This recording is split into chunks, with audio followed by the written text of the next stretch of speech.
Ahora sí. Entonces, lo que les decía, vamos a ver este ejercicio, un ejercicio bastante sencillo, ¿no? Entonces, tenemos una lista de gastos que ha hecho el custodio de Carechica, ¿no? Dice José Juárez cuenta con la siguiente documentación para su descargo. Entonces, tiene todas estas facturas y recibos y vales. Miren, dice factura por compra de ambientadores, 139, factura por compra de bolígrafos, 56, recibo por arreglo de una impresora, 200, recibo por gastos de movilidad del mensajero, 160, factura por compra de pan, azúcar y mates, recibo por servicio de fotocopias, un vale a la señora Ana María Mercado y un recibo por compra de pan. Entonces, ¿qué cosas nosotros tenemos que anotar como gastos reales del custodio? Son todas aquellas facturas y recibos. No vamos a tomar en cuenta el vale. Les decía, el vale es momentáneo, ¿no? El vale tiene que ser algo que va a estar después como una rendición de cuentas de ese vale, porque ese vale ha tenido que ser para algo que no se sabe cuánto va a ser el gasto y en ese sentido, pues una vez que esta persona realice el gasto, va a rendir cuentas ya sea con facturas o recibos y el vale va a ser eliminado. Entonces, con todos estos datos, yo tengo que proceder al arqueo de caja. Entonces, lo primero que tenemos que hacer es contar todo el efectivo que tenga esta persona. Dice, se realiza el arqueo sorpresa al custodio, el mismo que aparte de los documentos mencionados anteriormente, cuenta con los siguientes cortes de efectivo. Y miren, ¿cuáles son sus cortes? Tiene 2 billetes de 200, 10 billetes de 50, 10 billetes de 5, 5 de 2 bolivianos, 5 monedas de 2 bolivianos, ¿no? Y una moneda de 1 boliviano. Entonces, ya con todo esto nosotros podemos proceder a hacer el arqueo. Entonces, el arqueo simplemente consiste en contar todo lo que esta persona tiene. Vamos a empezar. Miren cómo voy a elaborar el arqueo. ¿No? Arqueo fondo fijo en moneda nacional, pongo la fecha, la ubicación, les decía, ¿no? Esto va a ser dependiendo de dónde nos encontremos, no vamos a decir La Paz, sino la ubicación, no es la ubicación geográfica, sino la ubicación administrativa, ¿no? Digamos, gerencia general, contabilidad, ¿no? Dependiendo de dónde sea este fondo fijo. El custodio es José Juárez. Entonces, luego pasamos a colocar las cantidades. Así como decía, en la presentación teníamos, volvemos acá, tengo 2 billetes de 200. Entonces, escribo el 2 acá y ya me va dando un total. Billetes de 100 no tiene, billetes de 50 sí, entonces tiene 10 billetes de 50, esto me da 500. Después tiene 5 billetes, perdón, 5 monedas, 10 monedas de 5, no tiene billetes ni de 10 ni de 20. Después tiene 5 monedas de 2 bolivianos, y aquí están, y una moneda de 1 boliviano. No tiene monedas de cortes menores, de los centavos, ¿no? Entonces, dependiendo de todo lo que tenga, esto se cuenta de esa manera. Entonces, vamos a colocar acá que en efectivo, o sea, billetes y monedas, el custodio cuenta con 961 bolivianos. Esos 961 bolivianos son los que tiene en este instante en dinero todavía para gastar. O sea que, digamos, si hablamos de los parámetros de cuánto puede gastar este custodio, todavía tiene bastante dinero, ¿no? Todavía cuando le quede 400 bolivianos, recién debería rendir cuentas. Antes puede seguir gastando de lo que tiene todavía acá en billetes y monedas. Entonces, hasta ahí estamos bien con el control. Luego vamos a poner el vale, ¿no? Les decía, este vale no forma parte de los gastos. Entonces, este vale va a estar ahí y va a permanecer hasta que la persona que le ha solicitado este dinero, pues entregue y haga su rendición respectiva. Si se dan cuenta acá, tengo el 30 de junio la fecha en la que yo estoy haciendo el respectivo arqueo. Y si vemos acá, el vale, el vale es del 23 de junio. Prácticamente está 7 días el vale en poder de la señora Ana María Mercado. Entonces, acá sí yo tengo un tema de control interno. Tengo que ver que la señora Ana María Mercado ya debería haber rendido a las 24 o 48 horas, lo que les comentaba el día de ayer, ya que los vales son de ejecución inmediata. Entonces, no debería tener ella tanto tiempo el vale, o por el contrario, el custodio ya debería haber reclamado la rendición y haber deshecho ese vale. No puede tomarse tanto tiempo. Es más, en algunas empresas, por ejemplo, y en este caso, al estar hablando del 30 de junio, estamos hablando del fin de mes, si no ha rendido, hay empresas que son mucho más rigurosas y agarran los vales y le exigen al custodio que los rinda, ¿sí? O sea, que les ponga como una rendición de cuentas de los vales que están muy retrasados, porque muchas veces no es culpa del custodio, ¿no? Les decía que hay un punto de control interno, pero tenemos dos personas involucradas. Una, que es la señora Ana María Mercado, que debería rendir a las 48 horas, y por otro lado tengo el custodio que debería exigir. Entonces, supongamos que en este momento yo hago la indagación y la señora Ana María Mercado dice que ella sí podía rendir, pero el custodio no le decía. Entonces es, digamos, no culpa, pero es un punto en contra de este custodio, ¿no? Entonces, obviamente, él puede recibir una llamada de atención o ya la calidad de su trabajo está disminuyendo. Por otra parte, si fuera al revés, que el custodio exigía y exigía la rendición de este vale y la señora Ana María Mercado no lo hacía, el argumento puede ser cualquiera, ¿no? Que todavía no lo ha gastado, que no le entregan los documentos o que le falta, yo qué sé, ¿no? Cualquier tipo de, digamos, excusa que ella pudiera poner ya va en contra de la persona la que ha solicitado el vale. Entonces, en muchas empresas, cuando la cosa es muy rígida, las empresas solicitan a los custodios que entreguen los vales. Estos vales son repuestos mediante caja y estos vales, en vez de llamar la atención a la persona que ha solicitado el dinero, lo que hacen es cargarle como un anticipo de sueldos.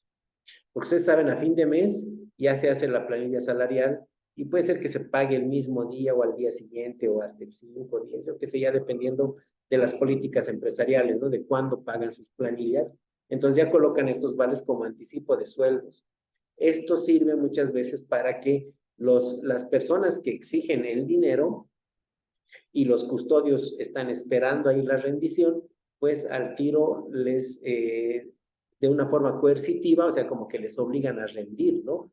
Se les dice, bueno, pues si no has rendido ese vale durante 7 días, quiere decir que el dinero o te lo has agarrado o está pasando algo, entonces lo ponemos como un anticipo de sueldo. Entonces ustedes saben que cuando a un empleado le tocamos el bolsillo, pues la cosa cambia, ¿no? Entonces en ese sentido puede ser que el empleado rinde en ese instante. En el caso de las empresas, cuando nosotros trabajamos en contabilidad, es complicado exigir a otras personas y las otras personas siempre van a poner por delante sus tareas personales, ¿no?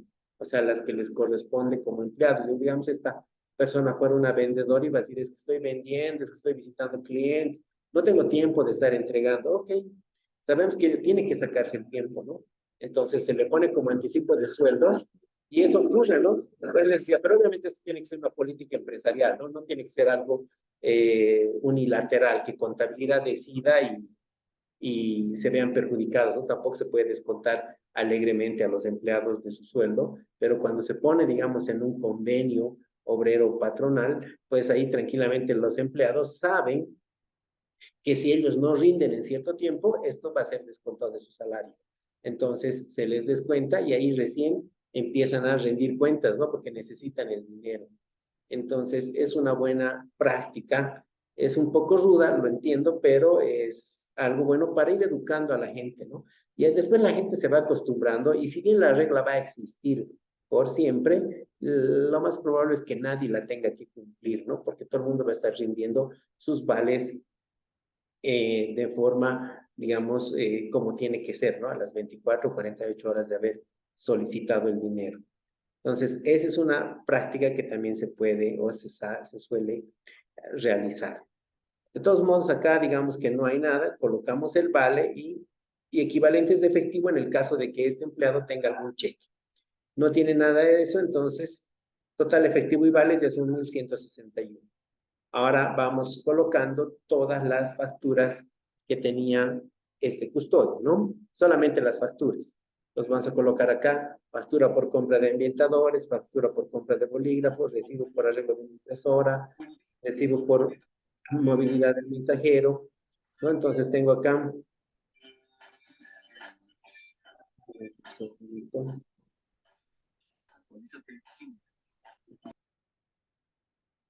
Bien. Entonces, copio todos los gastos que tengo acá, ¿sí? Y ya está, digamos, registrado todos estos gastos. Entonces, vamos a sumar los mismos y vean que esto suma 699. Entonces, ahora tengo que sumar. Tiene en efectivo y vales 1161. Tiene en facturas y recibos 699 y esto me da total efectivo y documentos 1800. Fondo fijo asignado es de 2000. Entonces, en este caso, este empleado tiene un faltante. Este custodio tiene un faltante de 140, el cual tiene que inmediatamente justificar.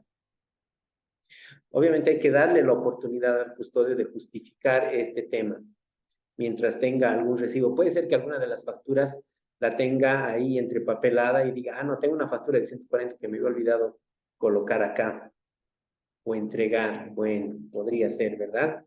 Pero obviamente el arqueo no se puede cerrar sin una decisión y sin haber dado oportunidad al custodio.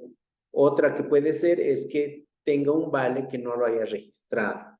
Es decir, no, tengo un vale que esta mañana le he dado al mensajero, digamos, por 140 bolivianos, y obviamente él me va a rendir mañana o pasado mañana, y tampoco está acá entre los documentos, y ahí obviamente podemos subsanar el tema.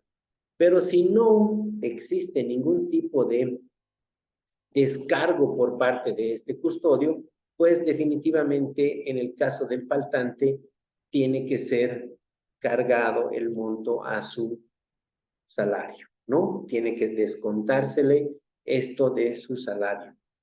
Entonces, esto inmediatamente lo que se hace es reponer ese dinero a través de caja, se hace un asiento contable de caja, pero ese asiento contable, porque es otro el cajero, ¿no? Es otra persona encargada de caja, esa persona va a decir, y ahora, ¿cuál es mi documento mercantil? ¿Con qué documento voy a sustentar esta salida de 140 bolivianos?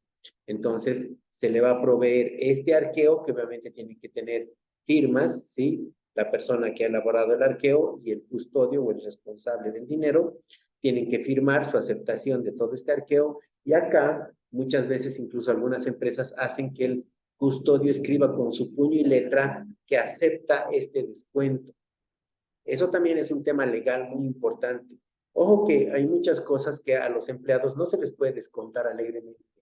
Como les decía, siempre hay que tratar de tener una aceptación por parte del empleado. Qué mejor si no es verbal.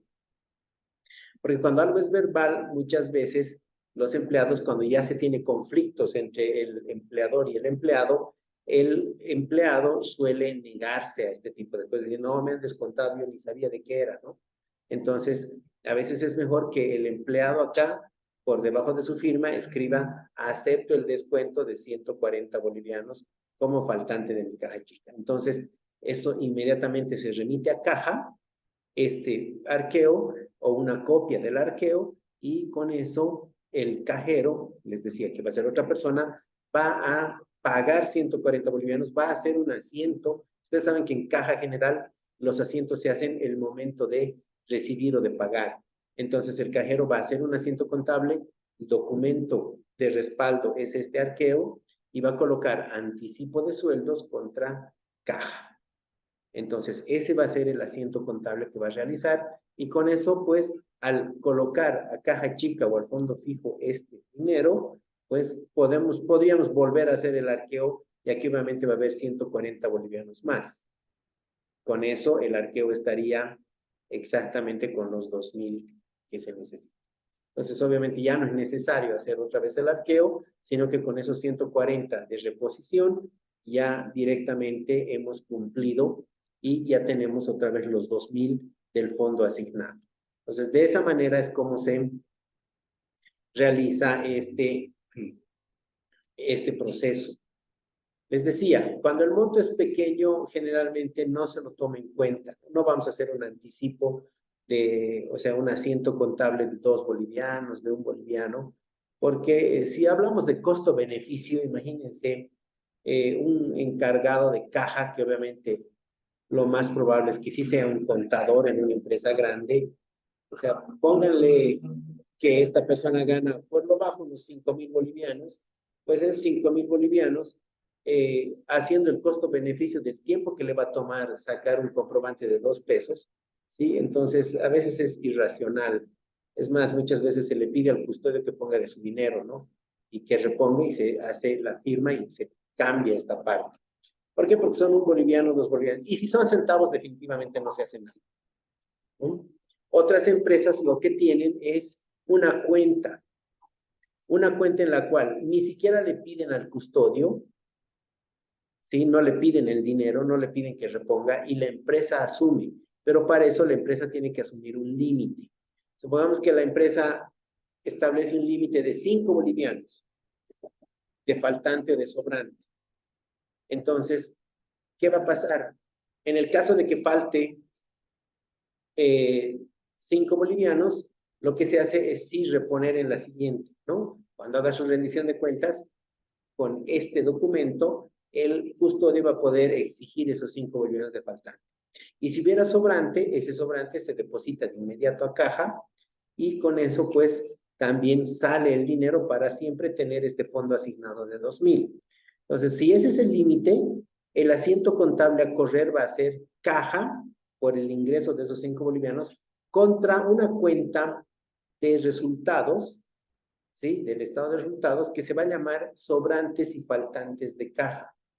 Ese tipo de cuentas no son transitorias, pero tienen la habilidad de ser ambiguas. Ya son cuentas especiales dentro del estado de resultados.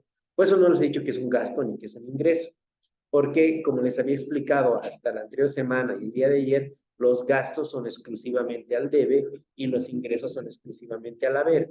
En este tipo de situaciones, que puedo tener sobrantes, puedo tener faltantes en tantas veces que voy a hacer arqueos, pues creo una cuenta que tenga esa capacidad de ser ambigua, ¿no? Yo le voy a llamar sobrantes y faltantes.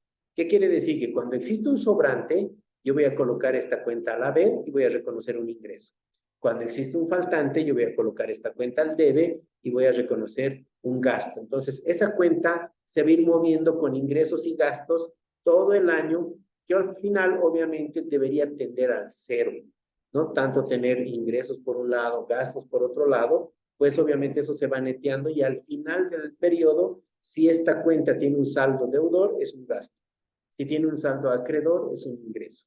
Pero obviamente esto no tiene que ser usado todo el tiempo, ¿no? Por ejemplo, en este caso, con 140 bolivianos, no podemos utilizar esa cuenta, ¿no? Entonces hay que ver el límite. Y el límite generalmente va a ser 5, a lo mucho 10 bolivianos, cuando son cajas chicas que son de volúmenes más altos, ¿no? Hay empresas que tienen volúmenes altos en caja chica por la cantidad de gastos que hacen en el día, ¿no? Hay empresas que son muy grandes, que tienen muchos gastos, entonces una caja chica puede llegar tranquilamente hasta los 10.000 bolivianos, ¿no? Entonces todo el tiempo andan gastando porque gastan bastante.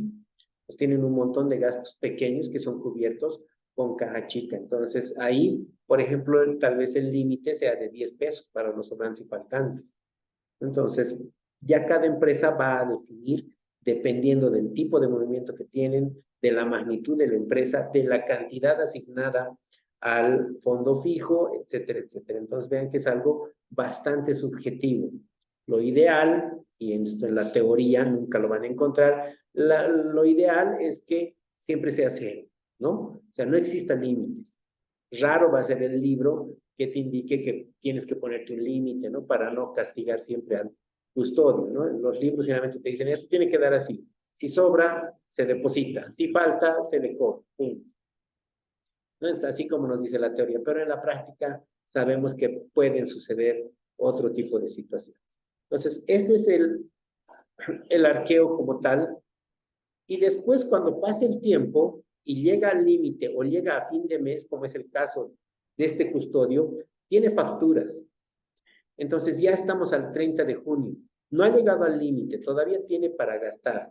Solo ha gastado 699 bolivianos, pero por la fecha, este custodio debería ser la rendición de cuentas.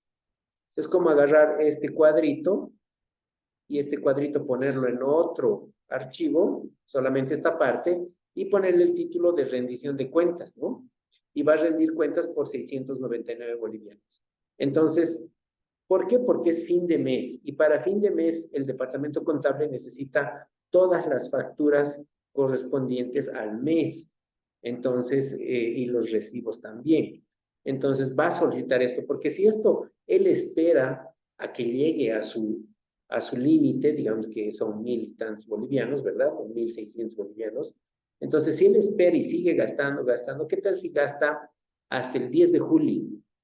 El 10 de julio ya ha sido cerrado el departamento contable, ya se ha cerrado el balance, ya se han hecho los cálculos impositivos y que aparezcan facturas del mes pasado, porque así va a aparecer, ¿no? Entonces, desde el punto de vista contable, es crédito fiscal que se pierde. Ustedes saben que las facturas por compras nos generan un crédito fiscal a nuestro favor. Entonces, en eso, si se presentan a destiempo, es crédito fiscal que se pierde. Entonces, eso se trata de minimizar en las empresas. Por eso que cada fin de mes en contabilidad se exigen que nos entreguen todos los recibos, ¿no? Todas las facturas. Pues con eso, pues van a estar, digamos, cumpliendo con el tema de poder tomarse el crédito fiscal para poder contrarrestar al débito fiscal por las ventas, ¿no? Eso es lo que se espera para no pagar tanto impuesto, porque es un derecho que tenemos el crédito fiscal y al no presentar esta factura a tiempo, solitos, como empresa, estamos perdiendo ese derecho. Es como negarnos a un derecho, ¿no? Y no es la idea. Entonces, ¿cómo iría la rendición de cuentas? Iría de esta manera y al registrarlo, vamos a registrar gasto por gasto. Por ejemplo, compra de ambientadores va a irse a una cuenta llamada material de limpieza. Entonces va a ser material de limpieza, obviamente hay que sacar su crédito fiscal. Después voy a tener el tema de la factura por compra de bolígrafos. Esto es material de escritorio. Entonces, la cuenta se va a llamar material de escritorio. Vean que tenemos cuentas que son genéricas para muchas cosas. Les decía yo la semana pasada que no es necesario tener una semántica única, cada uno puede tener su propia semántica, pero el hecho es que tampoco seamos tan específicos. Alguna vez he visto un contador que usaba la cuenta ambientadores, ¿no? ¿Por qué? Porque cada vez que compro ambientadores pongo eso.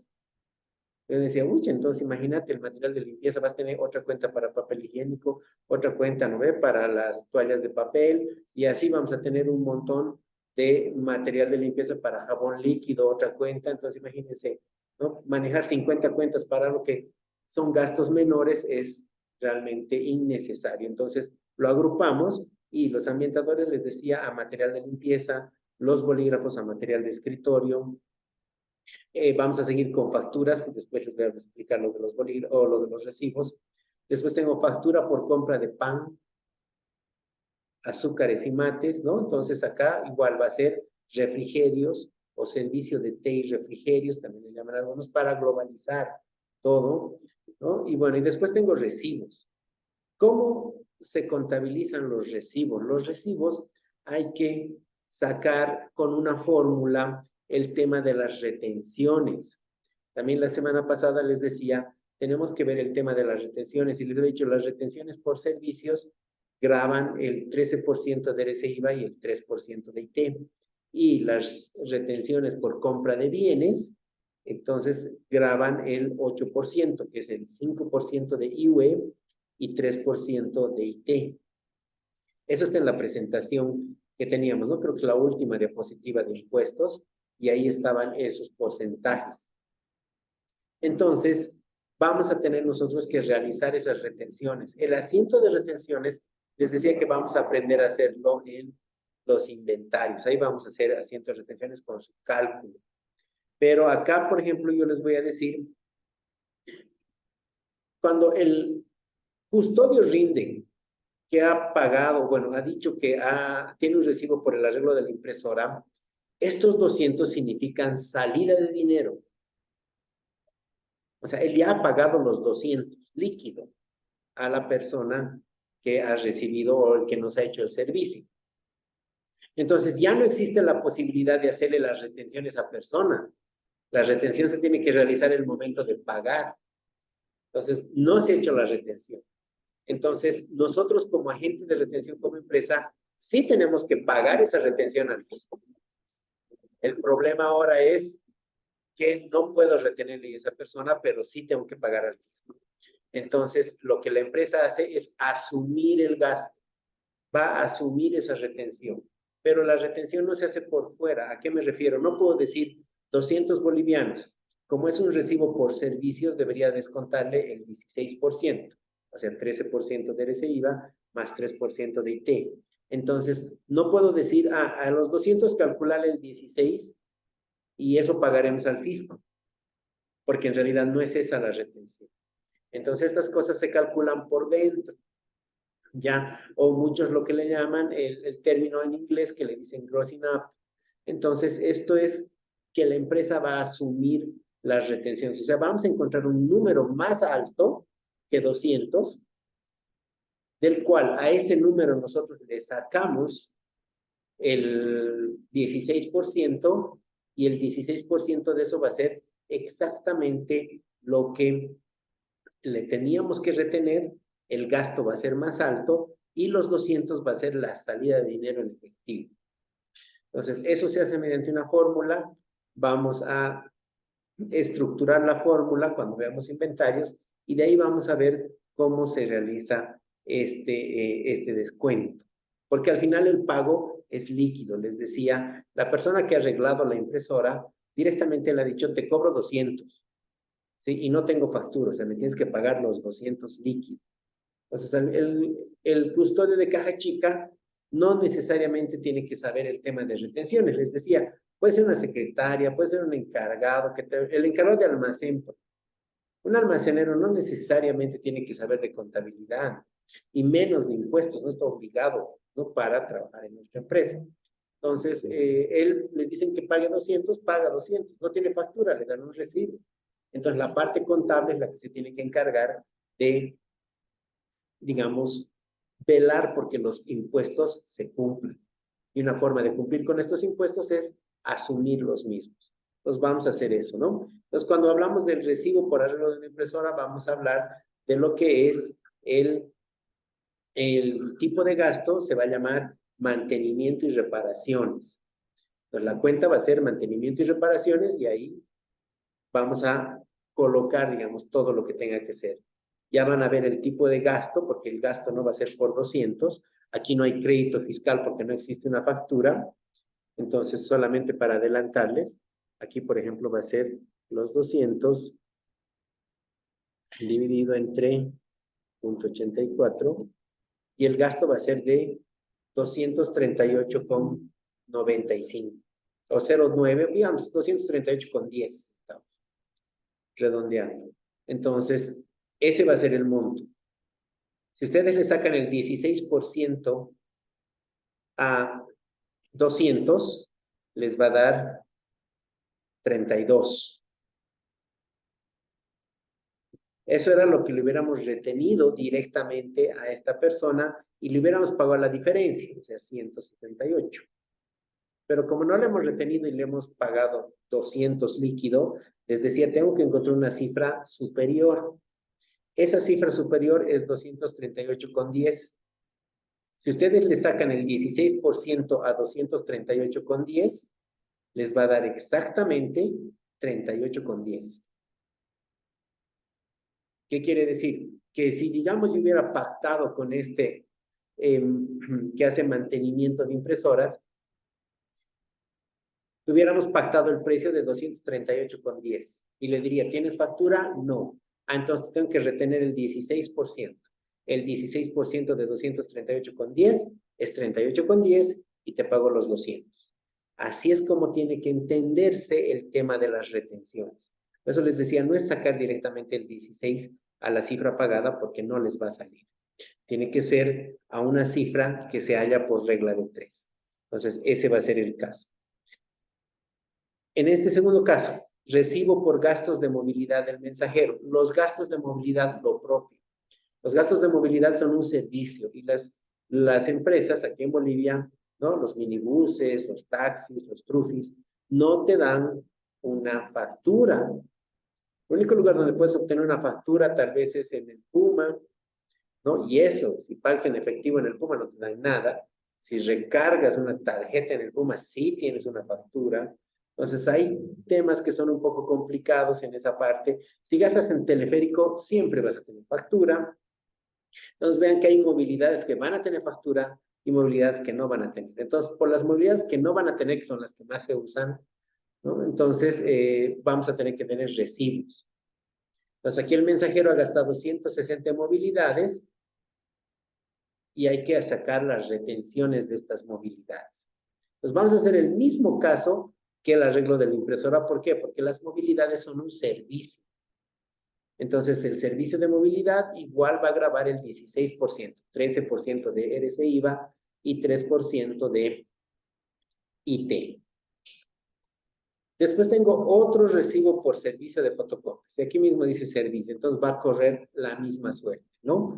Entonces, muchas empresas a esto le llaman como servicio de fotocopias, que es muy poquito. Generalmente las empresas ya tienen fotocopiadores. Cuando el mensajero tiene que sacar fotocopias por alguna razón que está en la calle y obviamente por alguna urgencia necesitan fotocopia y no va a volver hasta la oficina para sacar una fotocopia, ¿no? Directamente utiliza el servicio en algún lado. Y si sacamos fotocopias, ¿no? 5 fotocopias, 8 fotocopias, pues no nos van a dar factura, ¿no? Por 80 centavos, por un boliviano, no nos dan factura. Entonces, si sacamos, sí, yo que sé, 200, 300 fotocopias, sí nos pueden dar una factura porque el monto va a ser elevado. Entonces, cuando no nos dan factura, este servicio de fotocopias igual tiene que correr con las retenciones correspondientes. Al ser un servicio, lo mismo. 16%, 13 de IVA, 3 de IT. El siguiente, y es un caso muy anecdótico, porque dice recibo por compra de pan. Aquí hay que entender el tema de los bienes. Les decía yo en la clase teórica que las retenciones, porque digo, un recibo no tiene factura, pan puedo comprar de la tienda de la esquina, ¿no? Y las tiendas no te dan factura por el régimen en el que están, ellos no dan factura. Entonces, ¿qué va a suceder?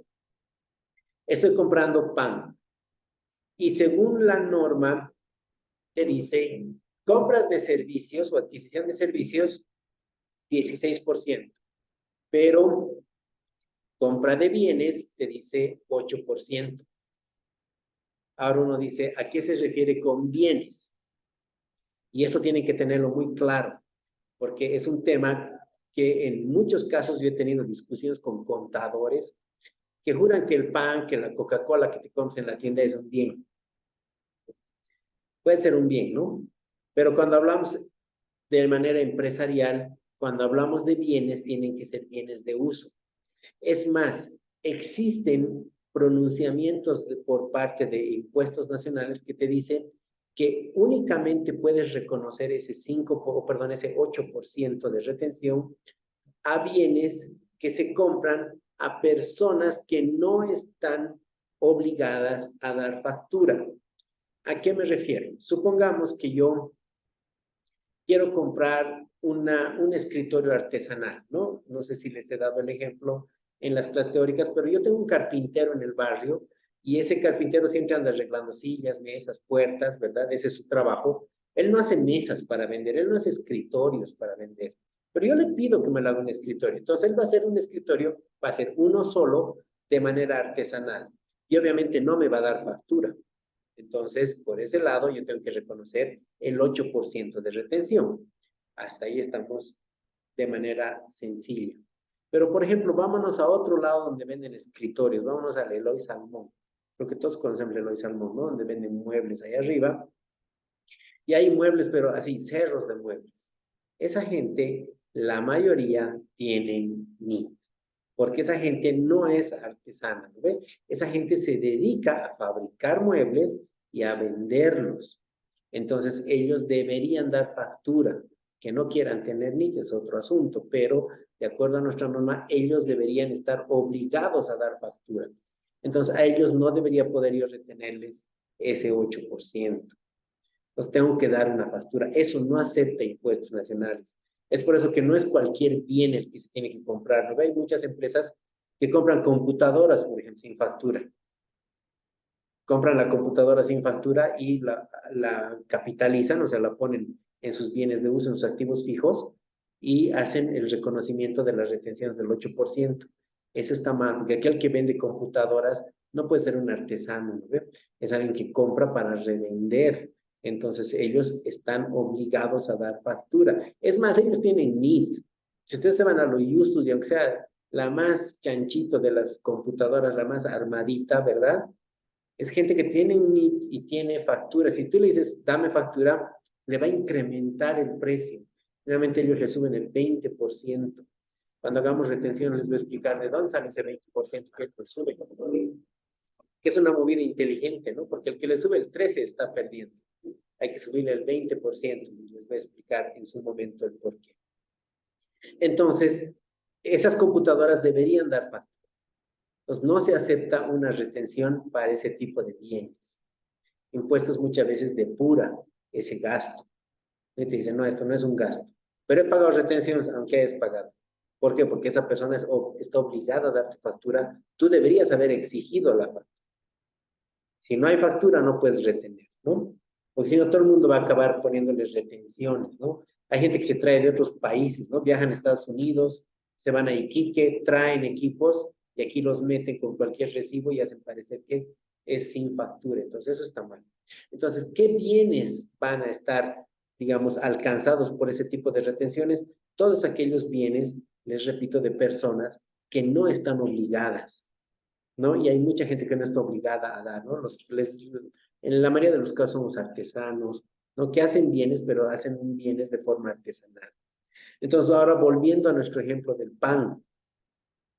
El pan, muchos contadores dicen que es un bien, ¿no? Entonces, compran Coca-Cola, compran pan, ¿no? De la tiendita, ¿no? Para el refrigerio del día. ¿Y qué hacen? Cargan el gasto, porque esto es servicio de té y refrigerios, ¿verdad? La compra de pan, y le aumentan el 8%. Se hacen la retención del 8%, arguyendo de que esto es un bien. Desde el punto de vista impositivo, el pan no es un bien. Es más, ni siquiera deberías gastar en pan, ¿no? Pero no es un bien de uso. Tú no agarras la marraqueta para usarla, ¿ve? A no ser que la uses para trancar tu puerta. No es para eso, ¿verdad? Entonces son bienes de consumo. Cuando estamos hablando de bien de consumo, es un servicio. Entonces, si voy a comprar pan, si voy a comprar Coca-Cola, ok, entonces lo que tienes que hacer es retener el 16%.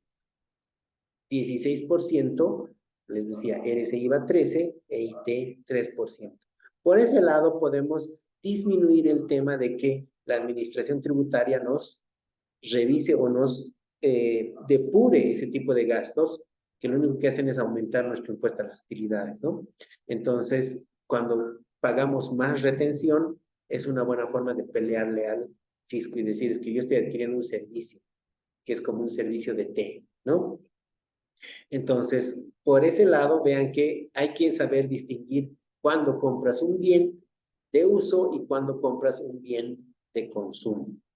Entonces, eso sí tenganlo muy en cuenta el momento de revisar sus, digamos, en sus empresas. En algún momento, alguno de ustedes tal vez tenga como jefe y tenga que revisar los gastos de alguno de los asistentes o los auxiliares, los que registran contablemente esto. Y a veces ellos le meten, ¿no? Dicen, ah, el pan es un bien, y le meten el 8, ¿no? Entonces ustedes tienen que decir, no, esto tiene que grabar la retención del 13 y no así del 8. Así. Entonces, esto es lo que se refiere a lo que es fondo fijo. No sé si alguno de ustedes tiene alguna duda, alguna consulta al respecto. Licenciado, buenas Disculpe, noches. licenciado, buenas noches. ¿Qué tal? A ver, empezaremos con José. Mil disculpas, licenciado, por haber llegado tarde No te al preocupes. trabajo. Una consultita en este tema de las retenciones y principalmente en ese tema de la compra de pan de las tienditas. Entendería que las tiendas a veces están comprendidas en el régimen simplificado y Sí, que ellas hacen una declaración periódica, ¿verdad? Y sí. alguna vez me dijeron que en estos casos no habría que hacer retenciones porque uno podría colocar como respaldo en el comprobante la fotocopia del cartelón de su inscripción al registro simplificado ¿Eso es correcto? Sí, sí, es una práctica que muchas empresas hacen. ¿Cuál es el punto aquí? El hecho de que tú no pagues ningún impuesto, porque obviamente ahí no estás pagando nada. Como no retienes nada, compro pan 5 pesos, mando 5 pesos al gasto, Ujú. es incrementar el riesgo. ¿A qué me voy? El momento que va a ingresar la administración tributaria, yo siempre les digo eso a mis clientes, por ejemplo, les digo, cada uno define el riesgo que quiere tomar. Cuando yo les digo, si pagas el 8, tienes un riesgo. Si pagas el 16, el riesgo es mínimo. Si no pagas nada de retenciones y vas por ese lado de tener el NIT, ¿no? Sacarte fotocopia del NIT de la tienda de la esquina, que esté en otro Ujú. régimen y decir, bueno, es que él tiene un régimen y él ya paga impuestos de su mercadería, entonces yo no tengo por qué estar pagando porque él no está obligado a dar factura. Entonces, ¿qué sucede? Este tipo de bienes, por lo general los de las tiendas, no tienen, digamos, relación con la actividad de la empresa. Ah, ya. Entonces, hay muchos lugares donde la administración tributaria se puede agarrar y va a decir qué cosa la administración tributaria. Va a ir y te va a decir, ¿por qué este gasto no tiene retenciones? Te defiendes como lo acabas de citar y te va a decir, perfecto, pero este gasto, el hecho de que compres pan, que compres Coca-Cola, no tiene nada que ver con el giro empresarial. Tú no vas a vender más por comprar pan o por comprar más Coca-Cola. Entonces te lo depuran. Y Ujú. peor, si no ha pagado impuestos, si no has pagado ningún tipo de retención, hasta auditoría a veces puede observar y decir, no, aquí esto sacalo, ponlo como un gasto no deducible. Y los gastos no deducibles solo incrementan la utilidad y esa utilidad se traduce en otro impuesto, ¿no? Que es el impuesto a las utilidades. Entonces, sí es una práctica. Hace rato también les decía, en el caso de las retenciones, el hecho de sacar directamente del 200 el 16%, hay muchos Ujú. contadores que hacen eso, le sacan directo el 16, ponen al gasto 216 por pagar y así, ¿no? Entonces, lo hacen de forma directa porque te dicen, ah, pero el señor me ha dicho 200, hemos pactado por 200 y yo voy a pagar sobre 200, ¿no? Y te puedes pelear con la administración tributaria, puedes llegar hasta juicios, ¿no? Ujú. Pero el punto es que la administración, y va a depender de quién es el que te fiscaliza, va a definir eso. Si hay fiscalizadores que entienden, el fiscalizador te puede decir, ok, esto te acepto, pero hay fiscalizadores que no, y lastimosamente la ley por ese lado es tácita, te dice, tienes que retener sobre el monto pactado. Entonces tú Ujú. dices, 200 es el monto pactado, no, porque debería ser más alto, porque el pago así por 200 tienes que demostrar que has retenido y el neto le has pagado. Es por eso que yo he hecho ese cálculo aparte para demostrar un monto más grande, ¿no? Entonces, pues les digo, ¿son prácticas que se usan? Sí, pero cada uno ya verá como empresa el riesgo que corre. Ok, muchas gracias. No, pues de nada. Acá, licenciado, un par Félix, de preguntas. sí, El tema de los recibos, licenciado, ¿hay un monto tal vez fijado por normativa o un monto hasta en el recibo? ¿Hasta cuánto podemos permitir una compra, licenciado, el recibo, en el recibos? no. O sea, el punto del recibo es gente que vamos a recibir un recibo, digamos, de todos aquellos que no están obligados a dar factura. Entonces, ahí no importa el monto. Si la persona no está obligada, vuelvo al ejemplo de mi carpintero del barrio. Él no está obligado, ya, porque él no hace, no lucra con eso, él hace servicios. Entonces, yo le estoy pidiendo un mueble. Le puedo pedir todo un juego de una mesa con 25 sillas para una sala de reuniones y él me las hace y eso puede costar 4.000, 5.000 bolivianos y listo, y me va a cobrar por eso y no va a tener factura. Y ahí tengo que retenerle el 8. Bueno, no hay un monto, ¿no? Los gastos de No hay, monto, no existe un monto límite máximo, ya. ¿no? Entonces, obviamente, por lo general, montos grandes uno prefiere la factura, pero mientras puedas documentarlo, pues no va a haber ningún problema. Y el tema de las retenciones, licenciado, tal vez igual el límite, el número de retenciones a realizarse en el mes, tal vez hay un límite, licenciado, o se puede hacer las que se pueda, digamos, No, no hay límite cantidad. tampoco. No hay límites, pero lo ideal es que no hagas tantas. En realidad, ahora, desde enero de este año, Impuestos ha cambiado sus formularios, más que todo en la parte de servicios, que es lo que más existe, porque bienes sin factura ya hay muy poco, pero servicios sin factura es cada vez mayor. Antes, por ejemplo, en el formulario de servicios sin factura, uno ponía el monto, ¿no? Y decía, ¿cuánto has pagado por servicios? Y antes todavía ni siquiera era el RCIVA, se pagaba el IUE, 12.5%. Entonces, tú ponías, he pagado 15,000 en servicios. Haya de eso el 12.5 y eso pues al fisco y ya está, ya estaba pagado. En la actualidad, desde que han cambiado al 13%, porque el IUE se ha eliminado en el tema de servicios de este tipo de gente, hay que pagar el RCIVA. El problema es que el formulario del RCIVA, que es el 604, ha cambiado. Y ahora el formulario, debajo de las retenciones que uno le pone una sola cifra, por debajo tiene que detallar a quiénes está reteniendo y te pide el nombre, te pide el carnet de identidad de esa persona y te pide el motivo por el cual tú le has hecho la retención. Entonces, imagínense, si voy a comprar pan todos los santos días y aparte de eso voy a empezar a hacer otras cosas más, ¿no? De los taxis y todo eso, voy a tener que empezar a tener recibos de todos. Entonces, se está volviendo muy engorrosa la situación. ¿Por qué? Porque voy a tener que poner las retenciones a cada uno de ellos. Y la lista, el formulario, como es electrónico, uno puede poner 5, 10, 200 retenciones. El fisco va a mirar y va a decir todo lo que retienes y es mucho más fácil para el fisco empezar a identificar por qué cosas retienes, porque va a empezar a mirar el por qué. Entonces, si él empieza a mirar movilidad, bueno, tal vez no haya mucho problema, ¿no? Pero si empieza a mirar que plomero, que tal, ¿no ve? Y otra vez que arreglo impresora, arreglo impresora, arreglo impresora, arreglo computadora, pues estos tipos siempre contratan al mismo. Entonces, esta persona en algún momento va a tener que recibir un NIT y aparte de observarle a la empresa, le van a observar a esta persona porque tienen su carnet de identidad. Y por ese nombre, por su carnet de identidad, ¿qué tal si esta persona tiene NIT? Peor con eso, ¿no? Le van a que es como si yo, por ejemplo, tengo mi NIT, yo pago mis impuestos por hacer contabilidades, pero por dar clases no doy factura y me hago retener. Entonces estoy jugando a ambos lados, ¿no? Entonces la administración tributaria se va a enterar porque, digamos, el IGESI va a decir Miguel González docencia todos los santos meses. Y cuando van a ver mi NIT, van a decir, este tipo tiene factura y no le da la gana de entregar factura. Entonces te van a caer independientemente de que te hayan retenido, ellos ya van a saber todos tus ingresos y por ese lado o te dan un NIT o directamente te cobran por evasión, ¿no? Entonces ya la administración está siendo más coercitiva en esa parte, ¿no? Entonces, no hay un límite, pero hay que tratar de no tener tanta retención dentro de la empresa. La última, el tema de los recibos, ¿es válido, licenciado, que la empresa tenga su propio recibo? Porque no dan, ¿no? En el transporte no te van a dar, o tal vez el mensajero tenga su propio recibo, o la empresa tal vez se puede elaborar, ¿no? Para el tema del respaldo, licenciado. ¿Cuál sería lo pertinente? Sí, las empresas se hacen hacer sus recibos, ¿no? Con su logo, con todo, entonces ahí el mensajero a veces ya prellena, ¿no?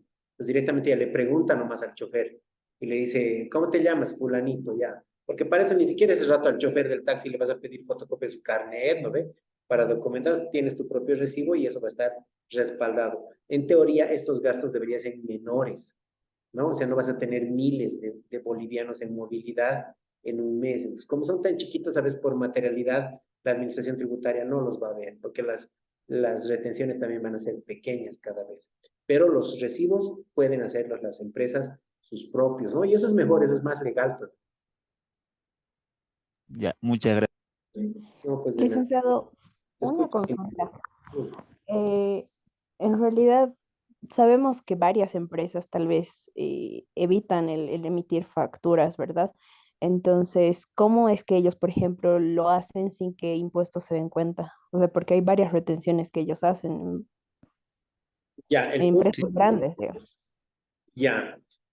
Digamos, o sea, la empresa que va a adquirir el servicio tiene la obligación de exigir la factura.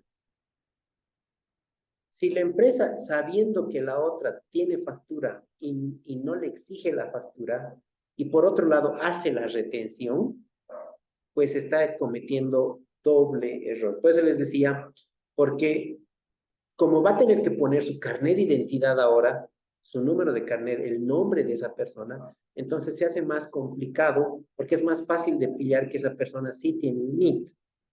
¿Ya? Entonces, Les decía, la empresa que hace la retención está cometiendo doble sanción. Una, no haber exigido la factura, que por eso tal vez la administración tributaria no te multe, pero por otro lado tienes la retención. Entonces, ya ahí lo que hace la administración tributaria en el caso de entrar a fiscalizarte y pillar, digamos, este tipo de cosas, ¿qué va a hacer? Te va a decir, no has exigido factura y esta persona sí tenía factura, entonces uno va a ser cómplice, ¿no? Porque está siendo cómplice de evasión, porque le estás permitiendo al otro que no te dé factura. Obviamente al otro le van a caer porque saben que tú les has pagado.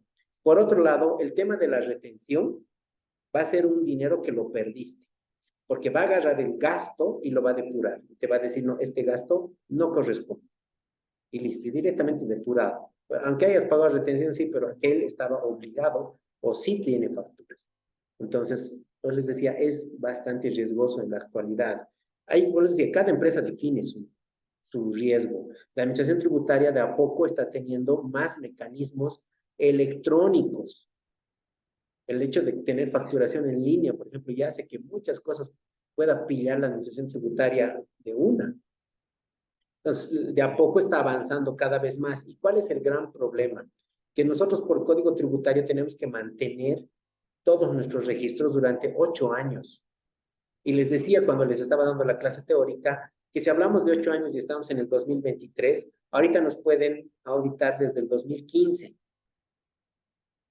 Entonces, desde el 2015 nos pueden pillar cosas y actualizadas hasta esta gestión, pues es un montón de dinero, ¿no? En multas, en recargos, intereses, ¿no? Imagínense, intereses por 8 años. Casi se duplica prácticamente la cuota, entonces es bastante riesgoso hacer eso, ¿no? O sea, no te pillan ahorita, no es que tú evades impuestos hoy día y a la semana siguiente impuestos ya va a estar tocando la puerta, definitivamente no. Si evado hoy día el 2023, pues tranquilamente el 2030 pueden venir, ¿no? Entonces, y uno puede decir, ah, pero ya no voy a tener NIT el 2030, sí, pero tu dirección tiene, ¿no? Tu carnet sigue sacando, o sea, la administración tributaria tiene sus mecanismos para llegar hasta las personas responsables, y se los digo por experiencia. No me ha tocado a mí como persona, pero en algún momento yo he sido el representante legal de una empresa peruana. La empresa peruana se ha cerrado en Bolivia y 2 años después han llegado a mi casa los impuestos. Hacia mi puerta, han tocado mi timbre y me han dicho, usted era así y esta empresa debe dinero. Así que o pagan o le congelamos a usted sus cuentas porque usted es el representante legal, el único que existe en Bolivia. Y la empresa debía cerrar hace 2 años, ¿no? Y bueno, pues me tiene que comunicar con los peruanos, los he hecho venir hasta que vengan y paguen sus deudas, ¿no? Pero como la administración tributaria ha llegado tranquilamente hasta mi domicilio. Entonces, mientras más exista este tipo de cosas, es más dinero para la administración, ¿no? Si ustedes no saben, por ejemplo, la administración tributaria contrata grupos de gente, y si tal vez algún momento les toque a ustedes, contratan gente por 3 meses y les dicen, van a hacer un grupo, les vamos a dar máquinas, les vamos a dar acceso al sistema, les capacitan y tienen que empezar a pillar evasiones. Mientras más pillen, mientras más multas saquen, o sea, van a poder ser recontratados. Los que menos sacan, pues acaban los 3 meses, chao, ¿no? Pero montan oficinas por 3 meses, por cualquier parte de la ciudad. Entonces, la administración se dedica a eso, ¿no? Entonces, mientras más tengamos estos riesgos o mientras sigamos corriendo estos riesgos, obviamente le estamos dando más trabajo a los de la administración tributaria. Bien, ¿alguna consulta más que alguien tenga?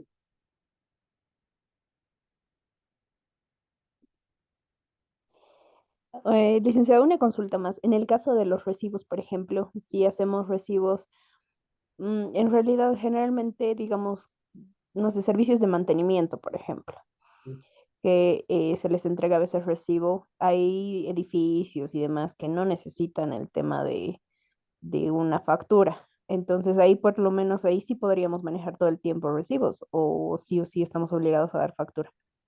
No, es diferente el tema de los recibos y ahí no hay un tema que se llama, no hay un tema de retenciones posibles.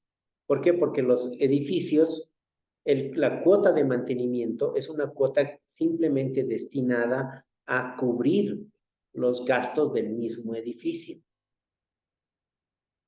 Entonces, ahí la administración tributaria no te observa. ¿Por qué? Porque el edificio, como no paga IVA, no factura, y ellos andan, obviamente, contratando gente, tienen sus servicios contratados, tienen facturas de las cuales tampoco se toman crédito fiscal.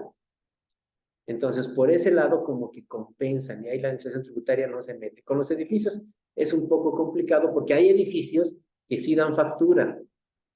Entonces, eso ya tiene que ser decisión del edificio, porque si dan factura, pues deberíamos entender que la cuota de mantenimiento del edificio debería cubrir no solamente los gastos que hace la oficina digamos, el encargado del edificio, sino también los impuestos que genera todo esto, ¿no? Entonces, la cuota obviamente va a ser más elevada, pero ahí sí va a tener un I, debería tener empleados, pero hay edificios que no. Yo tengo un cliente que es un edificio que no da factura. Y obviamente lo que se hace son balances, y en ese balance se tiene que demostrar que todo el dinero que se recibe por cuotas de mantenimiento está siendo utilizado no solamente en sueldos, sino que está siendo gastado en el mantenimiento del edificio como tal, que son las áreas comunes, ¿no?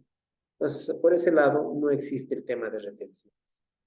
Hay empresas que sí, el momento de recibir, como pagan la cuota de mantenimiento, para no hacerse problemas con el fisco, pagan la retención por su lado, ¿no? Cada empresa paga la retención.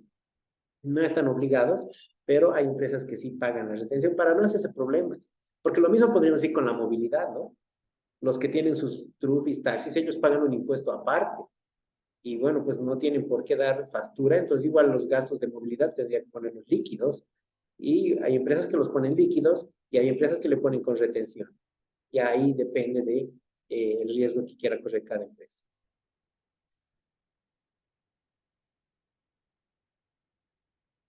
¿Tiene alguien más que tenga alguna duda?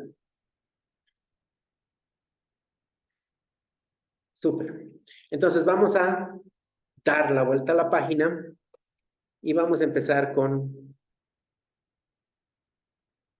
otro tema. Y ahora vamos a hablar de los bancos. Todos ustedes saben cómo funciona un banco. Cualquiera de nosotros tiene una cuenta bancaria.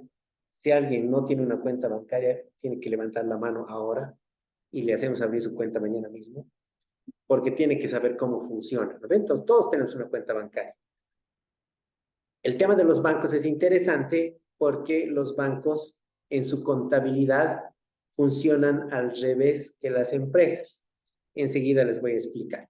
Vamos viendo primero generalidades. ¿Qué es un banco? Dice, tenencia de dinero a través de una entidad financiera por parte de la empresa.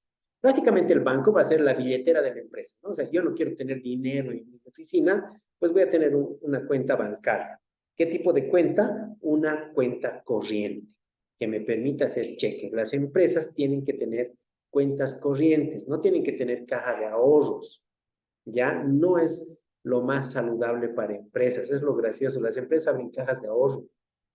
Pues imagínense que tenga con tarjeta de débito todavía, ¿no? A nombre del gerente, no, eso no existe. La empresa formal tiene que todo pagar a través de cheques. Puede utilizar cajas de ahorro, pero se utilizan para otras cosas. Enseguida les voy a explicar. Realiza pagos a través de cheques y recibe mediante depósitos. Después dice control mediante conciliación bancaria. Eso vamos a aprender a hacer entre hoy día y mañana, porque su tarea, ¿no? Su práctica del día viernes, que les voy a dejar en la plataforma, va a ser exactamente o precisamente una conciliación bancaria. Hacer una conciliación bancaria es lo más fácil del planeta, ¿no? O sea, mi hijo de 10 años puede hacer una conciliación bancaria porque solamente es cotejar. Entonces, hay una sola parte que se considera la parte difícil de hacer una conciliación. Y la vamos a ver. Dice, son el medio más utilizado para el pago y cobro de transacciones. En algunos casos tienen costos de mantenimiento. El banco en la actualidad ofrece otros servicios, cobros y pagos por cuenta de la empresa, banca electrónica, etcétera, ¿no? Muchos ya utilizamos la banca electrónica en la mayoría de nuestros movimientos, ¿no? El hecho de cobrar con QRs es mucho más sencillo, ¿verdad? Muchas empresas ya lo hacen. El tema del QR ya se está volviendo universal, ¿no? Entonces, este código es realmente muy fácil de utilizar, entonces las empresas los adoptan, ¿no? Mientras el banco nos dé las posibilidades y nos dé toda la información que necesitamos a través de ese QR, no solamente es un QR que ustedes sacan en su celular de su propia cuenta, lo único que tiene es su cuenta y los datos de su cuenta. Pero ¿alguno de ustedes en algún momento ha pagado impuestos con QR? ¿Alguno de ustedes ha pagado impuestos? A ver si levantan la mano. ¿Ha pagado impuestos con QR o ha pagado inspección vehicular, por ejemplo, se puede pagar con QR? ¿No? Hay muchas cosas que se pueden pagar con QR. Por ejemplo, ustedes hacen un trámite en el CEPREC, ¿no? Lo que antes era Fundempresa. El momento de hacer su actualización de matrícula, por ejemplo, dicen, ahora puedes pagar con QR. Y uno dice, a la macana, y ahora el QR, ¿qué va a pasar? Yo te voy a depositar una cuenta y a veces uno tiene la susceptibilidad. ¿Y cómo van a saber que yo soy el que paga y por qué concepto estoy pagando?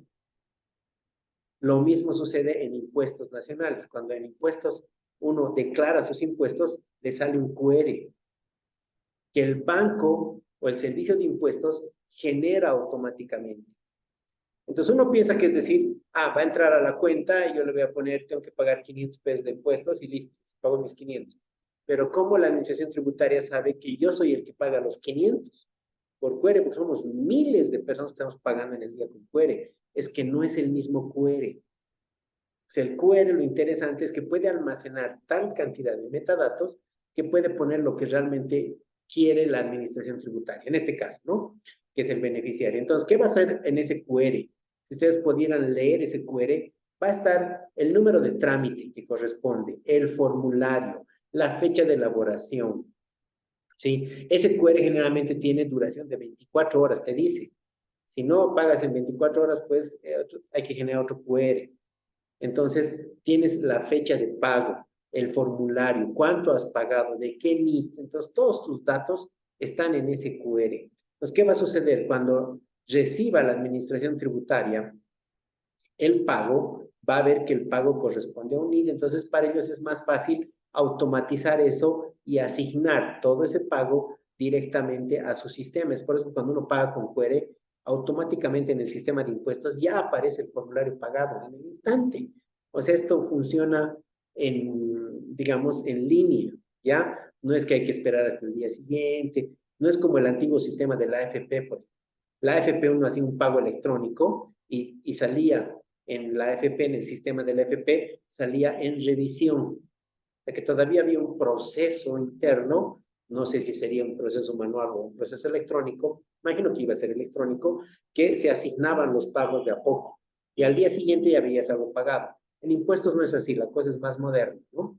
Entonces, ya el tema bancario cada vez se hace más útil. Por eso les decía, un banco podemos entender que es la billetera de la empresa. Y en Bolivia es mucho más fácil porque tenemos una facilidad para abrir cuentas espectacular. En otros países, el hecho de abrir cuentas corrientes es sumamente fácil. Las cuentas corrientes se pueden abrir hasta en línea y después uno va y recoge su chequera nada más, ¿no? Las cajas de ahorro sí se complican un poco. Aquí en Bolivia, ya sea caja de ahorro o cuenta corriente, es lo mismo. Es más, para el tema de Bolivia, las cajas de ahorro son las más comunes, ¿no? Si ustedes van a Estados Unidos, por ejemplo, en algún momento, o a Europa, ¿qué va a pasar con la gente común y corriente como nosotros? Tienen sus chequeras. Y cuando tienen que hacer un pago, hacen un cheque y le dicen, wow, cheque, ¿no? Cuando nosotros, ciudadanos de a pie de aquí de Bolivia, pues no tenemos chequeras, no manejamos chequeras, porque tenemos una facilidad enorme de utilizar nuestras cajas de ahorro. En los otros países, las cajas de ahorro están específicamente diseñadas para ahorrar. Entonces, en muchos casos tienen hasta limitaciones. Aquí en Bolivia nosotros tenemos algo parecido con los fondos financieros privados, los famosos FFP. Antes de ser banco, por ejemplo, el Banco Fortaleza era Fortaleza FFP, ¿no? El Banco Los Andes, igual antes era Los Andes FFP. ¿Qué hacen este tipo de empresas? Que igual son empresas financieras o entidades financieras, en un principio lo que hacen es darte, digamos, algo parecido a lo que es una caja de ahorro, pero con restricciones, porque les decía, esto es una caja de ahorro digamos, específica para ahorrar, ¿sí? ¿No? Entonces, ¿qué sucedía? Si uno iba a un FFP a abrir su cuenta, decías, quiero abrir mi cuenta, y te daban un montón de requisitos, que en la caja de ahorro nada, trae su carnet, ¿no ves? A los 10 minutos ya tienes tu cuenta, ya tienes tu tarjeta que en la actualidad ni nombre tiene, eso en otras partes del mundo no te reciben esas tarjetas, por si acaso. Aunque diga internacional su tarjeta, no les van a recibir, porque no tiene su nombre. Y por seguridad en la actualidad, como ahora podemos acercarnos a la tarjeta, tiene que tener tu nombre. Aquí en Bolivia no, nada, sacan de un sobre, de su tarjeta, su pin está ahí adentro, cuando quiere lo habilita, ¿no? Ya tenemos la tarjeta. Tenemos todo, es demasiado fácil una caja de ahorro. En cambio, en el FFP te decían mínimo $500 para empezar. Y tiene que inmovilizar esos $500 por los próximos 6 meses. Y después de eso, máximo 2 retiros al mes. Y los 2 retiros no pueden exceder el 20% de su asignación de capital. Mínimo debería ser un depósito al mes y así, ¿no? Ya así, un montón de requisitos. O sea, como que es más fácil poner tu dinero y es más difícil sacarlo. Entonces, desde ese punto de vista, ahí sí te obligaban a utilizar la caja de ahorros como tiene que ser. ¿Y por qué hacen esto los FFPs? Es porque ellos invierten tu dinero. Es por eso que te pagan mejores intereses que una caja de ahorros común y corriente de un banco. El banco, ¿cuánto te paga ahorita? En el mejor de los casos te paga el 3.5. Por ejemplo, te paga el 3. Y hay algunas que te dicen, si tienes más plata, te pago más, ¿no ven? Tienes poca plata, no te paga nada y así. ¿No? El 1% te están pagando. Entonces, por ese lado es bien fácil, porque el pago de interés es mínimo. O sea, prácticamente no le cuestas mucho al banco. Pero en estos FFPs sí te dan buenos réditos, ¿no? Tenemos tasas del 6, del 8%, a veces llegas hasta el 15% en un mes. Entonces es una maravilla de interés, pero ¿por qué existe eso? Porque tú estás inmovilizando tu dinero y el momento de inmovilizarlo le estás dando la oportunidad al fondo financiero de que invierta tu dinero en otras partes. ¿Qué hace el fondo financiero privado? Es muy parecido a lo que hacía la FP. Aglutina dinero. Pulveriza inversiones. Eso es lo que se llama en términos financieros. ¿Qué hace? Necesita el fondo financiero privado una inversión. Una inversión en Santa Cruz. ¿Sí? De un edificio que se va a hacer en Santa Cruz. Y necesita $2 millones. Pero ahorita $2 millones nadie tiene en su bolsillo, nadie te va a prestar $2 millones, ¿ve? Ni siquiera el fondo financiero. Entonces, lo que hace más fácil este fondo financiero es aglutinar. Entonces, imagínense que consiga a 1,000 a 2,000 personas que están dando tranquilamente entre $1,000 y $2,000 en sus fondos y listo, ya tienen los $2 millones. Invierte en ese edificio, lo construye, lo revende, lo alquila y empieza a tener réditos inmediatamente. Entonces, esos réditos, obviamente el fondo financiero se saca una buena tajada, que es para sustentar sus propios gastos más su ganancia, y aparte lo que sobra es lo que reparte a esos cientos de ahorristas que tiene y les da ese 8%, ese 6%. Pues imagínense, 6%, imagínense cuánto está ganando este fondo financiero. ¿Por qué? Porque es gente que sabe hacer inversiones, gente que puede ganar tu dinero, agarrar tu dinero, jugarlo en bolsa y aprovechan todo lo que puedan ganar. Digamos que cuando la gente sabe de bolsa de valores, el dinero que se puede ganar por noche es bastante interesante. Jugar en la bolsa es muy, digamos, algo muy bonito, digamos, para el que le gusta, porque las transacciones se hacen en la noche, en el día y a medianoche es cuando se cierra la bolsa. Uno puede ver si ha ganado o ha perdido y otra vez con su dinero en la mañana. Cuando hablamos de inversiones vamos a hablar de ese tipo de cosas. Entonces, eso hacen los fondos financieros privados. Restringen porque eso es una caja de ahorros. En muchas partes del mundo eso es una caja de ahorros. Les repito, aquí en Bolivia no. En Bolivia prácticamente la caja de ahorros que nosotros conocemos es de libre disponibilidad. Lo que hacen es que abren la caja de ahorros para poderte pagar intereses y no tener que girar cheques. Entonces, a través de un medio magnético, que es la tarjeta de débito, hacen que tú puedas manejar tu dinero. Esto posibilita o ayuda mucho, pero ojo que una tarjeta de débito también puedes recibir por una cuenta corriente. Entonces, no debería existir por ese lado la limitación. En Bolivia les digo, tengo las dos opciones. ¿Y por qué usamos más la caja de ahorros? Porque la caja de ahorros te paga intereses. Las cuentas corrientes no pagan intereses. ¿Y por qué no pagan intereses? La ley les faculta y les dice no están obligadas a pagar intereses las cuentas corrientes. Las cajas de ahorros sí, y tienen un mínimo incluso. Entonces, en la cuenta corriente no tiene intereses, pero, digamos, para contrarrestar esta parte, para ayudar a la gente, digámoslo así, que el Estado ha prohibido que las cuentas corrientes o los bancos cobren mantenimiento de cuenta. Bolivia debe ser uno de los pocos países en el mundo en los cuales tener una cuenta corriente es gratis. Siempre te cobran mantenimiento en otros países. Ese mantenimiento es un gasto por tener tu cuenta corriente abierta. ¿Sí? Ese es simplemente un gasto porque el banco te lo administra tus fondos. ¿No? Pues les repito, aquí en Bolivia eso es gratis. Entonces, ¿de dónde tiene que sacar el banco? De los intereses. Es por eso que aquí en Bolivia tenemos una variedad enorme de intereses que el banco cobra, ¿no? Intereses sociales, te cobra otros intereses, o te cobra por servicios que haga, ¿no? Te cobra intereses por consumo, que son los más altos, intereses por retiros de dinero en efectivo con tarjeta de crédito en un cajero y así, ¿no? O sea que tenemos una variedad de intereses que el banco cobra porque no puede cobrarte mantenimiento por tu cuenta corriente. Pues tiene que sacar dinero de otras partes. Entonces, pues decir, son casos muy específicos aquí en Bolivia. Las empresas como tal, lo más útil es tener cuentas corrientes. Mínimo una, ¿no? Donde en esa cuenta corriente puedas realizar todos tus pagos.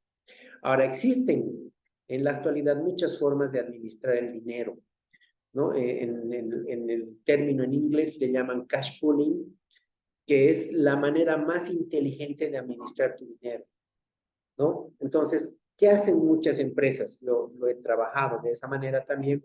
En las empresas que he trabajado, ¿qué hacíamos? Abríamos cajas de ahorro por el tema del interés, para ganarnos un poquito, pero en las cajas de ahorro nosotros recibíamos pagos.